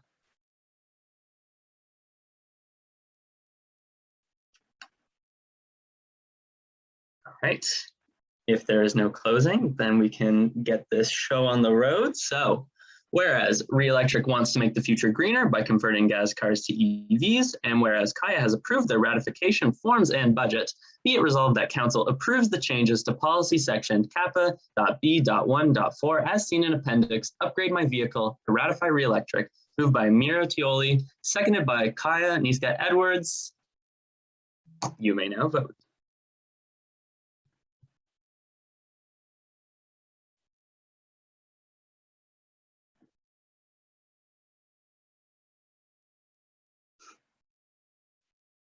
The motion passes. Future's looking greener already. All right, good stuff. Well, everybody, that brings us to the end of new business. So thank you all very much. And thank you to the newly ratified clubs as well. Without further ado, if everyone's feeling up to it, I think we can get into executive reports, starting with President Bizzle. Christina Bissell, President. Yes, so this is my lovely report. A lot of it was covered in the presentation. Some key things I'd like to note is orientation chair applications will be closing Wednesday at midnight. If you also know any first years who are interested in applying to be Chief Rec, those are open for another week, I believe. I did join the fall term break task force, and I will be having a lovely survey for you all and the rest of the student body shortly. With that, as for what I will be working on is more of the same, reopening, hiring, making sure everything's working.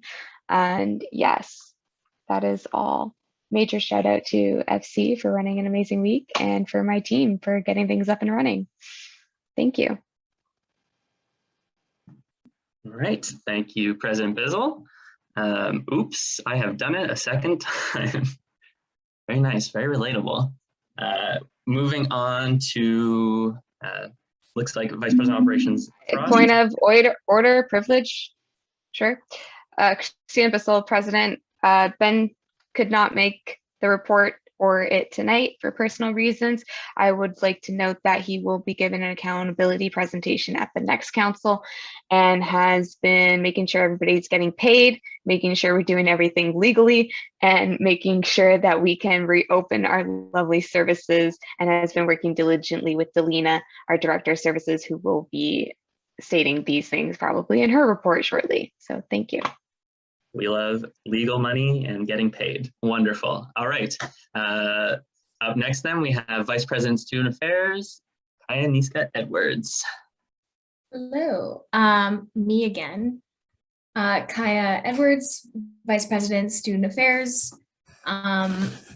So what I've been doing, you guys saw my report. Over the past little while, I've been doing a lot of review for documentation for training, as well as helping with orientation weekend.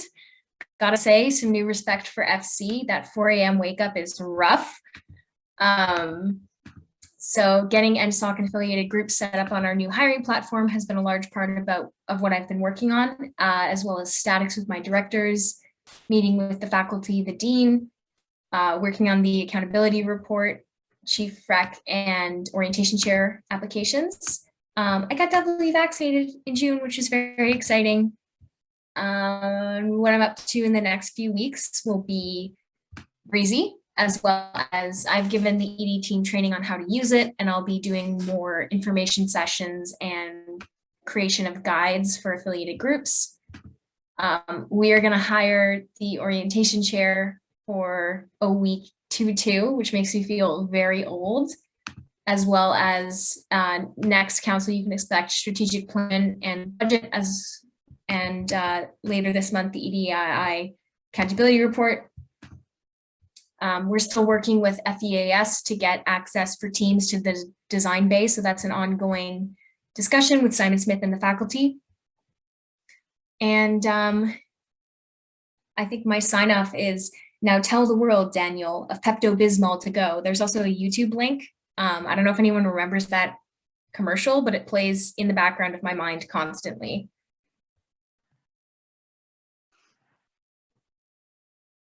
Well, I don't remember the commercial, but I now have a strong craving for Pepto-Bismol, which is probably not it's probably not healthy, but that's okay. Moving into the director reports then, we have the Director of Academics, Director Hadley. Yeah, hi, I'm Alexa Hadley. I'm Director of Academics. I use she, her pronouns. Basically, over the summer, EngLinks was running fairly smoothly. They had some workshops and tutoring for especially the first year comp course. Met with my teams, EngLinks, Bed Fund, and Icons throughout the summer, made sure that all the staff for both those services do get trained, and they are trained now. And I also personally worked on some HR stuff for the Academic Feedback Network, just making sure that that complies with the faculty policy. Some new things that are really exciting is the ILC has opened. I'm sure some of you know, hopefully you've been there, and they're continuing to kind of update some things. So for example, there's no more social distancing in the plaza because it is considered a learning space. NGLinks is continuing to run online. Bed fund purchases from last year are getting wrapped up because there were some last minute changes that occurred. And then upcoming things, I'm working with my academic advocacy team to plan the first caucus, which will be happening in October. It's like the first year transition caucus, so some of you might be getting an invite to that, hopefully in the next week. And then also working on planning a bed fund idea generation event with Grace and hopefully our new general member.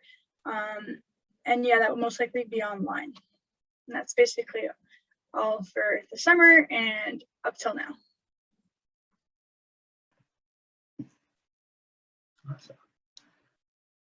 Thank you, Director Hadley. All you need is fear and an approaching deadline. Yes, true. That reminds me, I have something I need to work on after council, so that's good. Up next, we have the Director of Communication, Director McGurk.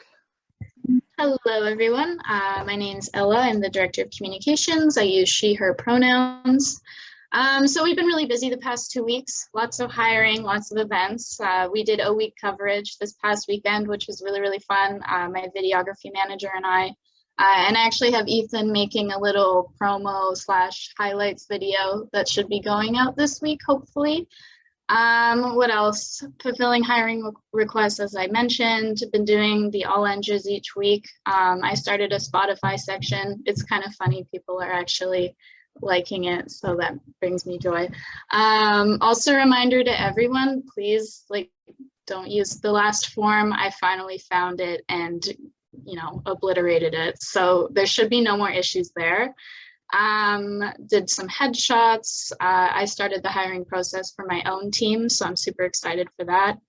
And we're also starting some in-house projects, so we'll be doing some promo videos for the comm team, as well as some EDI sustainability work. And my managers have been really busy, so I've been helping them out when I can. Things for the next 2 weeks, again, hiring. We're very swamped. I'm excited. In-house projects, all Eng campaigns. Finally, I'll be sitting down and going through the website in more detail. I know that there's a lot of buggy links. I'll be trying to fix those. I'm thinking about Eng Talk. I need to convince my managers to help me out because we need a lot of help there probably. But yeah, so just continuing on as I have been. Oh my gosh. Yeah, that's everything. Thank you, Director McGurk. Looking forward to the first Eng Talk video. Up next on the list, we have the Director of Clubs and Conferences, Director Fell. Hello, my name is Adam. I use he, him pronouns, and I'm the Director of Clubs and Conferences. So over the summer, at the end of the summer, or I guess the start of the summer and end of last year, I was helping to wrap up, hiring for some of the conferences. Was also writing the strategic plan and budget, had meetings with clubs and conferences over the summer, and was continually passing on new information about campus reopening, making sure that they had finance training and had their budgets in by the end of the summer. And then, as you've heard many times tonight, me and Jeevan, Director of Social Issues, were planning the new EDII conference, which we're still looking for many applicants for. So if anyone knows anyone, or if any of you are interested in that, please apply. Applications are due this Thursday. As well as I created a conference's sustainability report, which I'm starting. So that's a new initiative that I'm trying to create this year, along with the conference's officer. And yeah, so that was most of my summer, as well as just meeting with the clubs and conferences and discussing their goals for the year. So things I'll be doing over the next 2 weeks, promoting and hiring for that EDI conference. So me and Jeevan went to some classes this past week, and we've been marketing it online.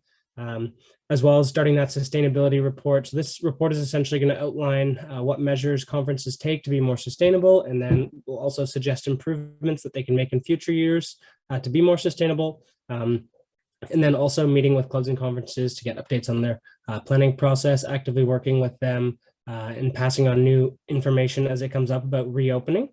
And then, yeah, working with clubs and conferences to finish up their fall hiring as well. Thank you very much, Director Fell. Next up, we have the Director of Design, Director Konovich. Kovenich. Hi, my name is Jen Kovenich. I'm the Director of Design this year. So things I've been doing over the past 2 weeks in summer. So last week we had Design Team Night, which went pretty successful for a virtual event.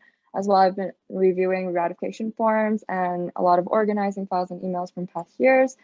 I've also been getting teams information updated on the NSHLC website that are really outdated. So thank you, Ella, for that.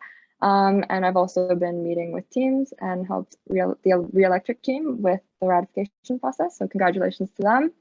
As well, I've been updating the charters, tracking teams down. A lot of teams had trouble finding new people to take over their teams this year because of COVID last year and a lot of inactivities. So been working with that, lots of hiring, and I created an Instagram page at Queen's Design Team, so definitely go follow that. Things that I will be doing over the next 2 weeks. So we're currently hiring a captain for the Queen's Fuel Cell team. Applications are out right now on Breezy, so if you know anyone who wants to do that, please tell them to apply.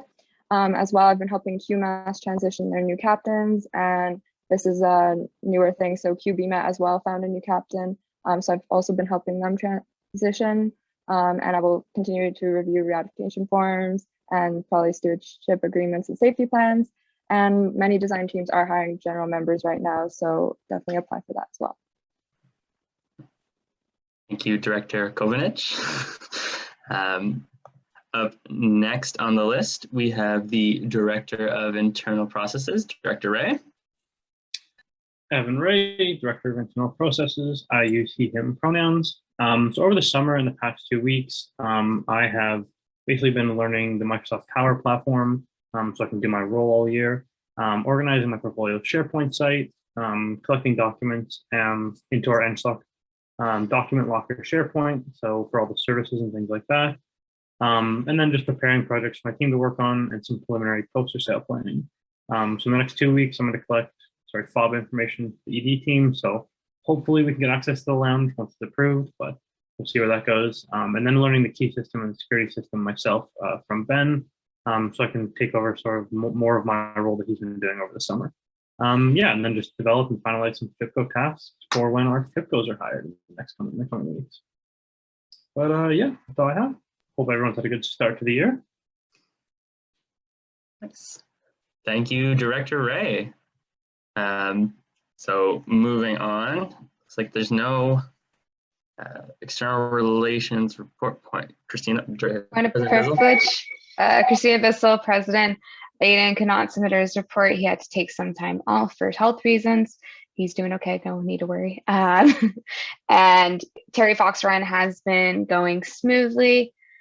And I attended the Canadian Federation of Engineering Students President's meeting this past weekend, and that is also going smoothly. No major changes that will impact us as a society, and there will be more conferences that you may be able to attend in the future. So we're looking forward to that. We will have more updates next week or in 2 weeks. Thank you, President Bizzle, and wherever he is, thank you, Director Shimizu. All right, moving along to the Director of Finance, Director Butler. Hi, I'm Michael. I use he, him pronouns. I'm the Director of Finance for this year. Over the summer, it was mostly just organizing finance training, doing a lot of that, a lot of support for it. I also forgot to include in here, but review engagements, which is basically just audits for the Bank of Engineering. And yeah, kind of learning the role, what's actually happening with it all.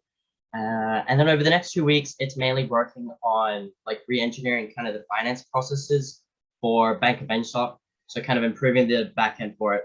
some quality of life improvements for actual users. Adding people in, which is taking way longer than I ever expected it would, but that's something that's going to be happening over the week, along with like finishing up some of the budget approvals that are still floating around. So if I haven't got to yours yet, don't worry, it's going to happen this week. And then also in like this next week's as well, just kind of integrating the VP Ops responsibilities into it, because I know that's something that Ben and I are hoping to work together on. But yeah, that's it for me. Yeah, also hope you're having a good council. Thank you, Director Butler. There has been a request for you to say Badger Boy 5 times fast, but we can save that for statements and questions at the end. All right, up next on the docket, we've got Director of First Year, Director Liu. I'm the Director of First Year. I use he, him pronouns, and over the past 2 weeks, I've just been transitioning my team, making sure that they're comfortable with their position and getting all the resources that they need to succeed. We've been also, over the summer, we've drafted plans for each of their positions and things they wanted to accomplish. So just in early September, we've been just finalizing that and making sure they're ready to go. In early September as well, we held an information/welcome session for first year international engineering students, introduced them to NSOC, gave them several resources on things such as the English proficiency test, and making sure they're aware of various activities and involvement opportunities available to them, whether or not they might not be on campus. We also met several times with the faculty advisor on engagement strategies and plans for the year for international students. Over the past week, we got first year executive elections running. Currently, the nomination process is up and ends on Wednesday, with voting starting on Thursday. I've also been working closely with my FIPCOM manager to start prepping FIPCO positions and making sure applications are live. Also developing a communications or advertising strategy with my comms manager. Also, over the next 2 weeks, I'll be FIPCO applications will be closing. I'll be beginning the interview process and signing FIPCOs hopefully by early October. We'll be hosting a first year study skills event with SAS by the end of September. We'll be having a first year Instagram takeover next week. And I am working currently with CEO to get Yearcrest voting up and to help them with anything they need with jacket fitting. Finally, just like having statics with my team. Awesome. Thank you very much, Director Liu. Up next, we have the Director of Human Resources, Director Wong.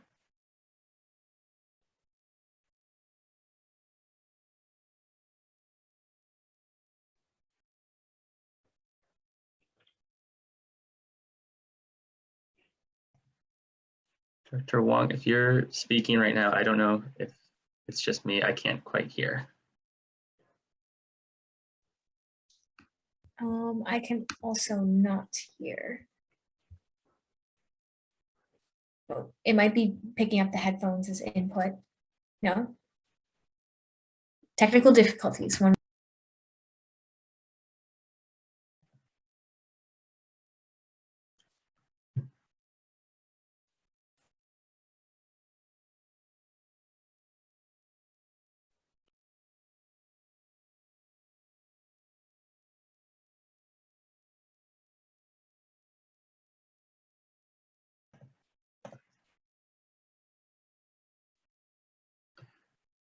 While Director Wong sorts out the microphone, it may be possible to go through the other director reports potentially.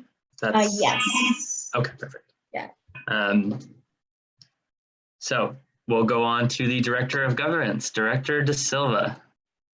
Hello, Council. Andrew De Silva, Director of Governance. Yes, this is the first council of the school year. Hope it went good. Obviously, there's a few wrinkles that need to crease out, but hoping that it's a learning process. Hope it gets better next time.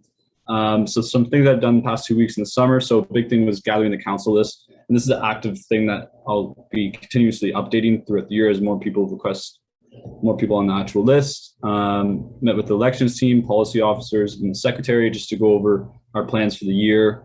I've done a lot of I've revised the general election rules with Nick for the 2022 election campaign. I did the elections for the mechanical engineering president. And then with the help of Alan, we've set up the first year exec elections. And things that I will be doing is continuing to promote the first year elections, as well as hosting the voting day, as well as setting up a time frame for the general elections. And I'll do that with my elections team next week, and looking to further automate some other positions in my portfolio, and then talking to Evan with that. Awesome. Thank you very much, Director De Silva. And if you want to scroll up, it looks like Director Wong appeased Google Chrome and is now back with us. Hi, so you can hear me now? Awesome. Sorry, I have way too many applications running on my computer, so yeah, system hates me. Anyway, so things I did over the summer / over the last 2 weeks, I didn't do too much over the summer, mostly because Dash was down and like hiring is a big part of my portfolio. But I did a little bit of work with Jeevan to just discuss plans to make new EDII training modules. So that's an ongoing project that I will be conducting over this year. And then recently in the last week or so, I've been working with Kaya to get onboarded with Breezy and start doing my job in terms of approving positions and telling people how to use Breezy and reminding everybody about hiring policy, et cetera, et cetera.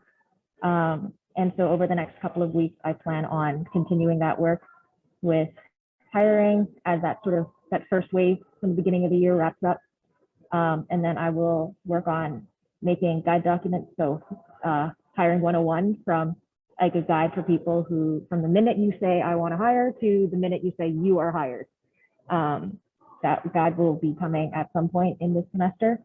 And then just creating a plan for myself to actually create the trainings that Gita and I had thought up over the summer, and then updating hiring training to include the stuff that we are doing for Breezy and the new procedures surrounding that. And yeah, that's everything. Happy Mid-Autumn Festival, guys. Send me moon cakes. Thank you, Director Wong.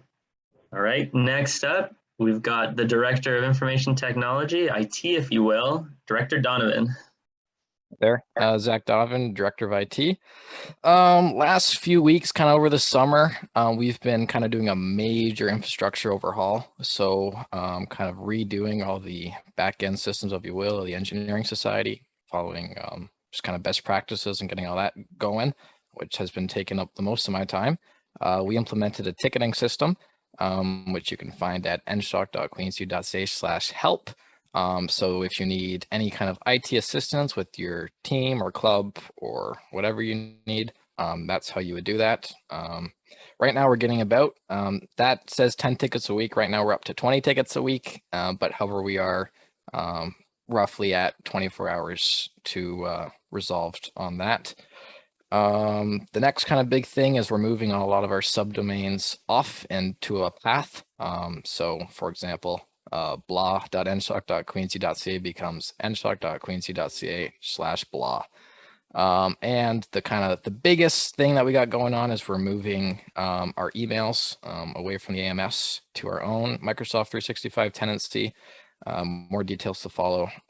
We're just been kind of going through that for the last month. This process is going to take a lot of time on my portfolio. Yeah, that's kind of it. Thank you very much, Director Donovan. Up next, we've got Director of Social Issues, Director Salvaraja. What's crack-a-lacking, Council? My name is Jeevan. I use he, him pronouns. So over the summer, a lot happened. I worked very hard over the summer just to add a couple more things to my portfolio and work on quite a few different things. I'm just going to quickly give Council a quick rundown of the major things that happened over the summer.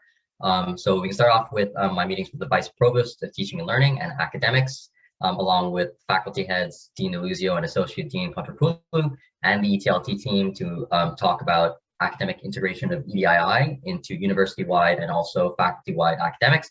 So specifically on the faculty base, that's integrating EDII into course frameworks such as APSC 200, meeting with the ETLT team to discuss changes to course syllabi and rubrics. And then my diversity rep has been working to create an EDII master resource document and workshops for professors with support of the ETLT team. Aside from that, we also created framework for the NSTOC EDII conference. Applications for that are on Breezy as of now. We also did a lot of work with training, EDII training over the summer.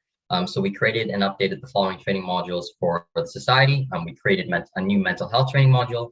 We updated the accessibility training module, and we created an international student support resources document. Over the fall and potentially the winter semester, we are going to be creating framework for the following trainings. Sustainability training will be created. We're looking into updating anti-oppression training, and then we're looking into creating EDII and leadership training. I also created an EDII resources guide to assist NSTOC NSTOC organizations on what resources are available to them, EDII based, both faculty and university wide. I helped the services with their EDII scenario training. I helped Orientation Week with a bunch of things, specifically training, running bursaries, working with the orientation chair and systems and support on the EDII survey, which will be launched hopefully this week. More on that soon. And then aside from that, just a lot of assistance with President Bissell and Vice President Edwards on various different things that were happening over the summer. Over the past 2 weeks, one major thing that I would love to let council know is that recently we placed free and accessible menstrual products in all of the 3 women's washrooms in the ILC. Over the next 2 weeks or over the fall, we will be looking into expanding that and putting menstrual products in the male washrooms of the ILC and potentially returning menstrual products into Mitchell Hall as well, similarly to what was done last year. So that's what's happened over the summer and over the past 2 weeks, a lot of stuff. Looking forward into the next 2 weeks in the future. I've already elected 4 members onto the equity team, which is absolutely fantastic. That made my week. I'm looking into electing members onto the Bursary Committee with my bursary chair that will hopefully be done at the next council meeting. On the topic of the Bursary Committee, myself and the bursary chair, are working with CEO to manage jacket bursary logistics. Aside from that, I've also been assisting my sustainability representative, Katie Hemphill, with sustainability committee applications, general member applications, which are also live and are accessible through the breezy.hr website.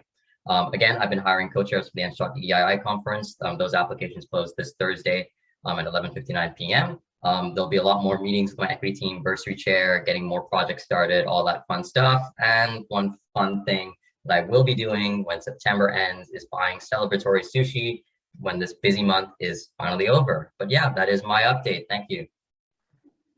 Thank you, Director Salvaraja. Up next on the list, we've got the Director of Professional Development, Director Matthews. Hi everyone, Marissa Matthews, Director of Professional Development. I use she, her pronouns.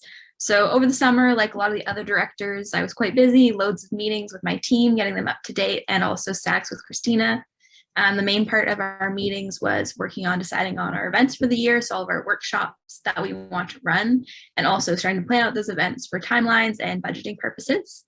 In the past 2 weeks, we just recently added 3 new positions to our team, so hired an international rep and some more marketing committee members. We've also been busy looking into event venues, especially for the Alumni Networking Summit, which happens in January.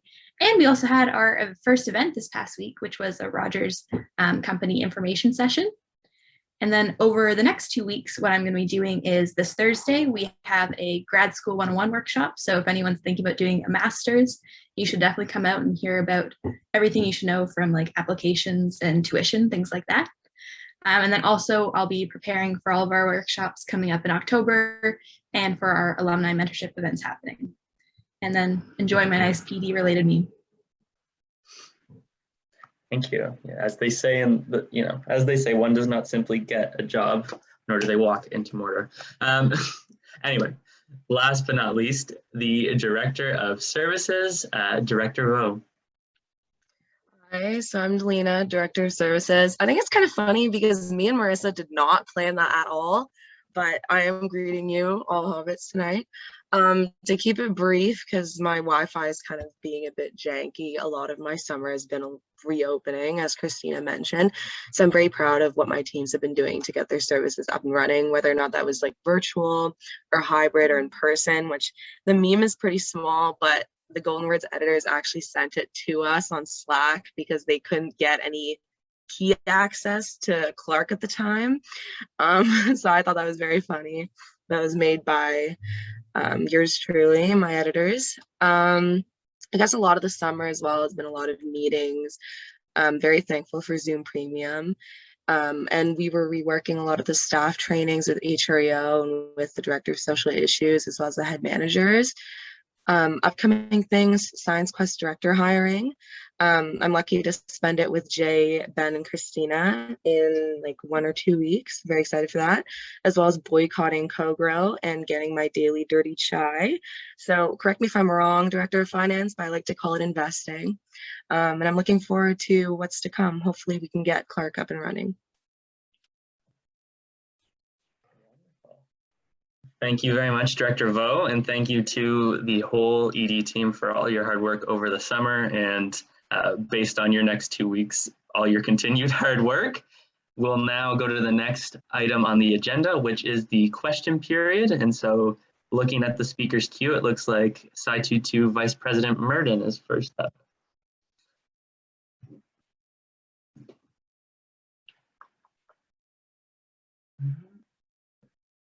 Vice President Murden.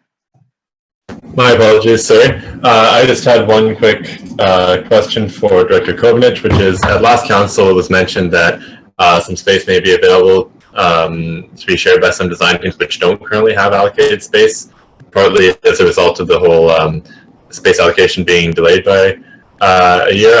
I'm aware that that's a complete like maybe, and it would be entirely contingent on any design rooms being able to go back in person, but I just wanted to check if there was any update on that. Direct response, Kai Edwards, Vice President, Student Affairs. Given that we haven't had time to be able to actually evaluate that space, it's not really progressed much further. Hopefully, I know the faculty and ourselves are working very diligently on trying to get teams back into the space. Hopefully, as that develops, we'll be able to check out the space that Jen and I identified as possibly shared space for teams without a current spot in the Bay. And that information will be shared with those teams, as well as we could provide an update in council on the progress of that. Thank you for that question. Thanks for the update. Right. Give it another second in case anyone has anything else. Put their name in the speaker's queue. Okay, time is a construct. Thank you, Vice President Murden. We'll move on then to the faculty board report. Sup, Jonah Opler, Sci 22 faculty board. Sorry, I dropped my mouse. But I got it. Had the first faculty board meeting last week. It was a hoot. Whoever was there can attest to that. There wasn't like anything groundbreaking that went on, but there are some interesting stats that were presented. So without further ado, 96% of all faculty and staff at this school, which is around 6,000 faculty and staff, are vaccinated fully. And 95% of students are fully vaccinated, and that's around 28,000. So that's pretty cool. 28,000 total, not, I mean, whatever, it doesn't make a huge difference. All ENG faculty are approved to be on campus, so you are safe when you're in class. ILC rooms are now bookable. I don't know if everyone already knew that, but I didn't, so that's exciting. From 11:30 a.m. till closing time. First years are here. There's between 920 and 925 in-person first years and 960 total. And there are 26 upgrades this year across the years. So that's pretty dope. September 30th is Truth and Reconciliation Day. classes will continue on that day, but profs should allow for flexibility to attend events that are going on. So you, as students, you should know that if you are hoping, and I encourage everyone to go to any events related to Truth and Reconciliation Day on September 30th, that is definitely your prerogative to go, and your professors should be flexible about that. And the last stat is that there are currently 305 interns, including myself, out on QUIP. Have a great night, everyone. Thank you, Faculty Board Rep Opler, living that QUIP life. All right, we will move to the Alma Mater Society report next. Christina Bissell, President, AMS goer in the summer. So the AMS, or Alma Mater Society, held some assemblies over the summer, which were just for the presidents and the commissioners. Nothing too major has happened. They're just reevaluating the contract that the university has with Coca-Cola to try to find somebody more equitable to supply drinks in the vending machines. They also have been answering a lot of questions in regards to campus co-curricular restart advisory group, and just relaying information through that, which is all posted on the website. You can also email me if you have any further questions about what is and is not allowed right now for co-curriculars. We did have President's Caucus Weekly, and that will continue. We are having our first assembly of the year tomorrow. We also approved all the sessional dates for when elections will be held for the AMS, and the rector nominations have already started. Those dates were approved at the previous assembly, and we will be approving who is allowed to run tomorrow. I will have more updates next council. Thank you. Thank you, President AMS goer Bizzle. To the next item in the agenda, we will go to the Senate report. Hello, Jeremy Wynn, Senior Senator. Senate has not met this year. We have Senate orientation tomorrow, so helping the new senators transition. Although I have met with the principal in terms of things that are going on this year at Senate, the main focus is going to be on the transition back to in-person and how that looks. There is a lot of talk about making the new norm for in-person a hybrid based off of the learnings of COVID and online teaching. So more to come with that as Senate discusses. Thank you, Senior Senator Wynn. All right, moving along, we have the ERB report.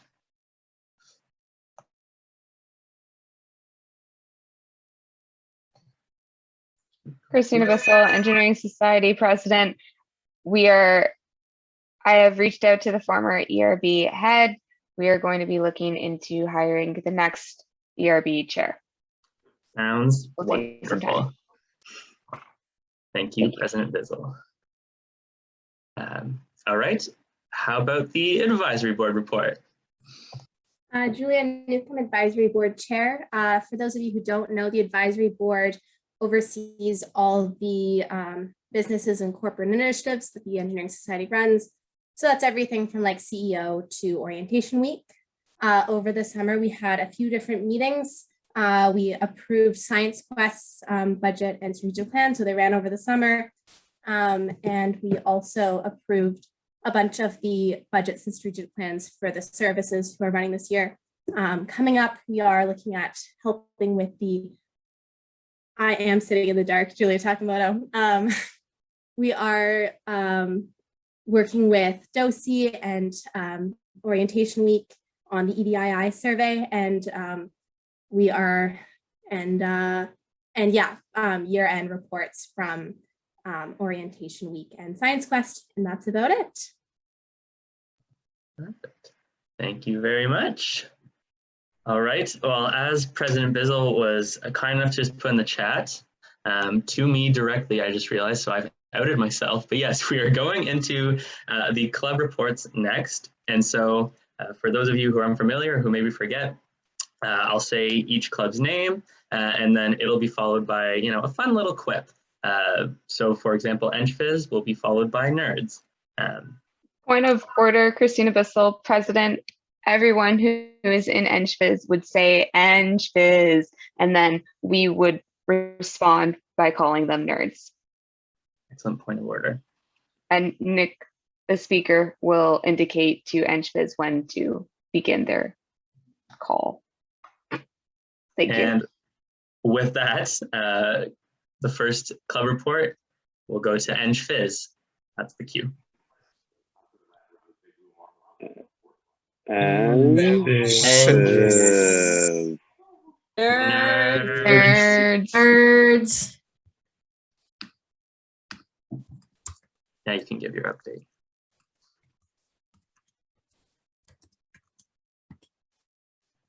Point of order, Christina Bissell, President of the Engineering Society. If the EngFizz president or representative who attends council is not here, any member of the who is in engineering physics may give an update on what's going on in the discipline if there's any major updates, or we can move on. Thank you.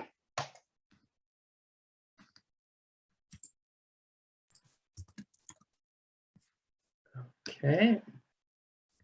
Seeing no updates, we will move next to ECE, after which we will all say ZAP. So ECE. ECE. ZAP. Hi, I'm Madeline Roll. I am the ECE representative. There's no major updates at this time. We're all just going to in-person classes. Some are hybrid. The ECE council has met once already, and we will continue to meet throughout the year. And that's all the updates. Thank you, Representative Roll. Next, we will go into mechanical, after which we will all say gears. Q. Mechanical. Gears.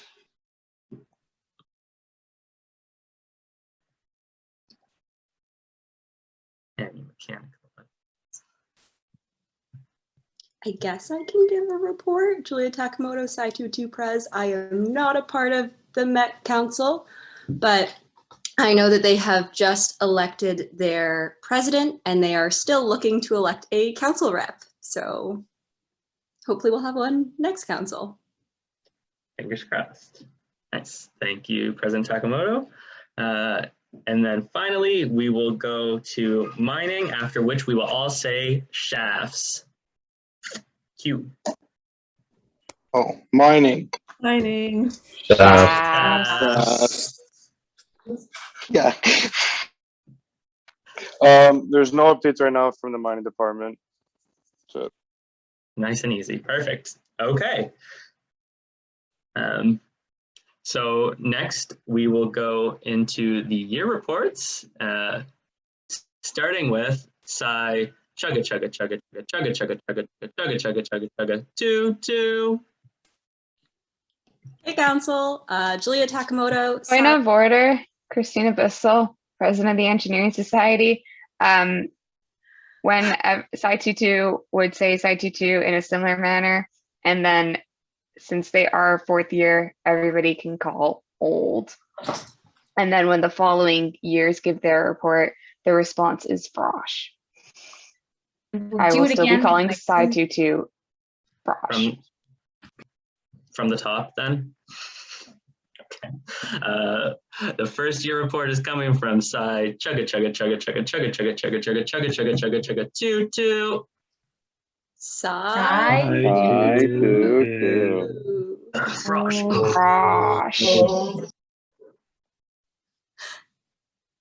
Julia Takamoto, Sci22 President.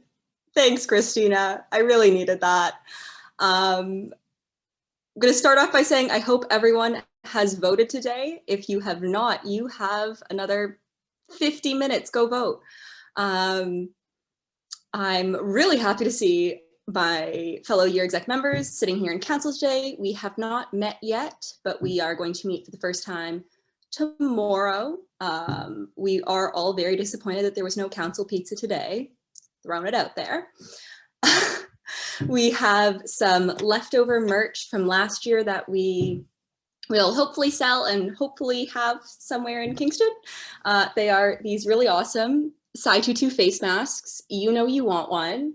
Come buy one. You can check them out on our Insta at, oh, frick. At QueensEng22. Guys, you need to appreciate the effort I put into writing that backwards. Other updates. We are looking to elect a year merch, webmaster, and yearbook reps.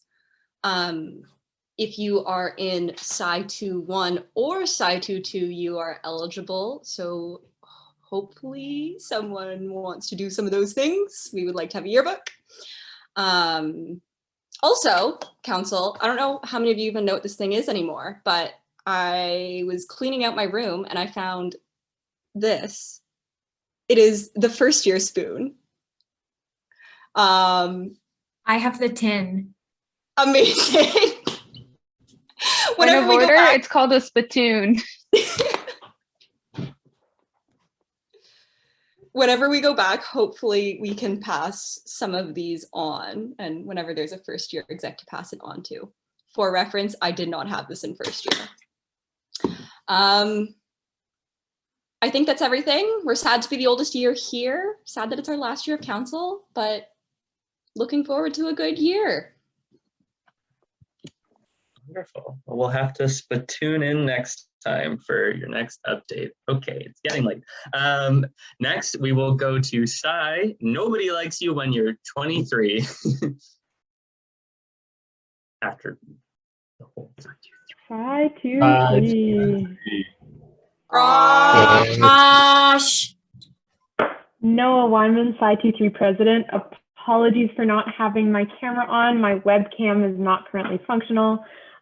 No major updates from Sci23 right now. We've had 2 meetings so far, mostly just planning out our year and what we want that to look like.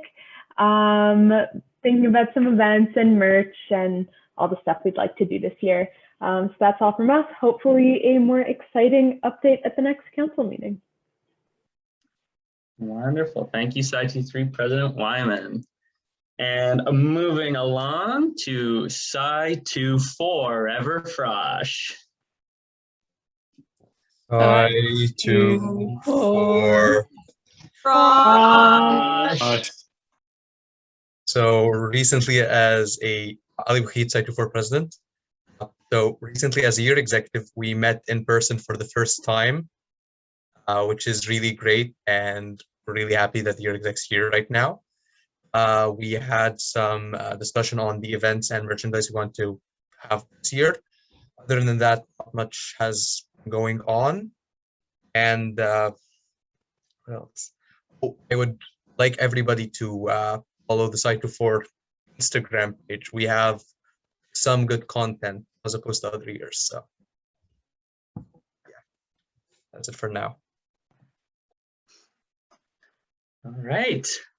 So that brings us to the last item on the agenda. Yes, silly Frosh. And that is statements and questions by members. So same old speaker queue that you all know and love. And we will kick this off with Sci22 Vice President Merton.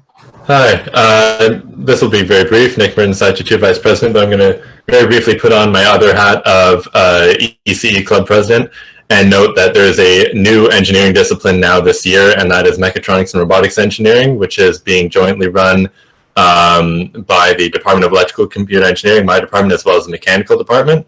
And so it's just first years, but it is a direct entry program, so there are first years in that program, and I'd just like to note that I will be working with our department to get a representative from that program, at the very least, to contribute feedback to our department, but if NSTOC would also like to have someone from there, I'd be happy to work with NSTOC on that as well. That's all. Thank you. Thank you very much. We'll give it just another second to see if anyone has anything else. People in the speakers queue.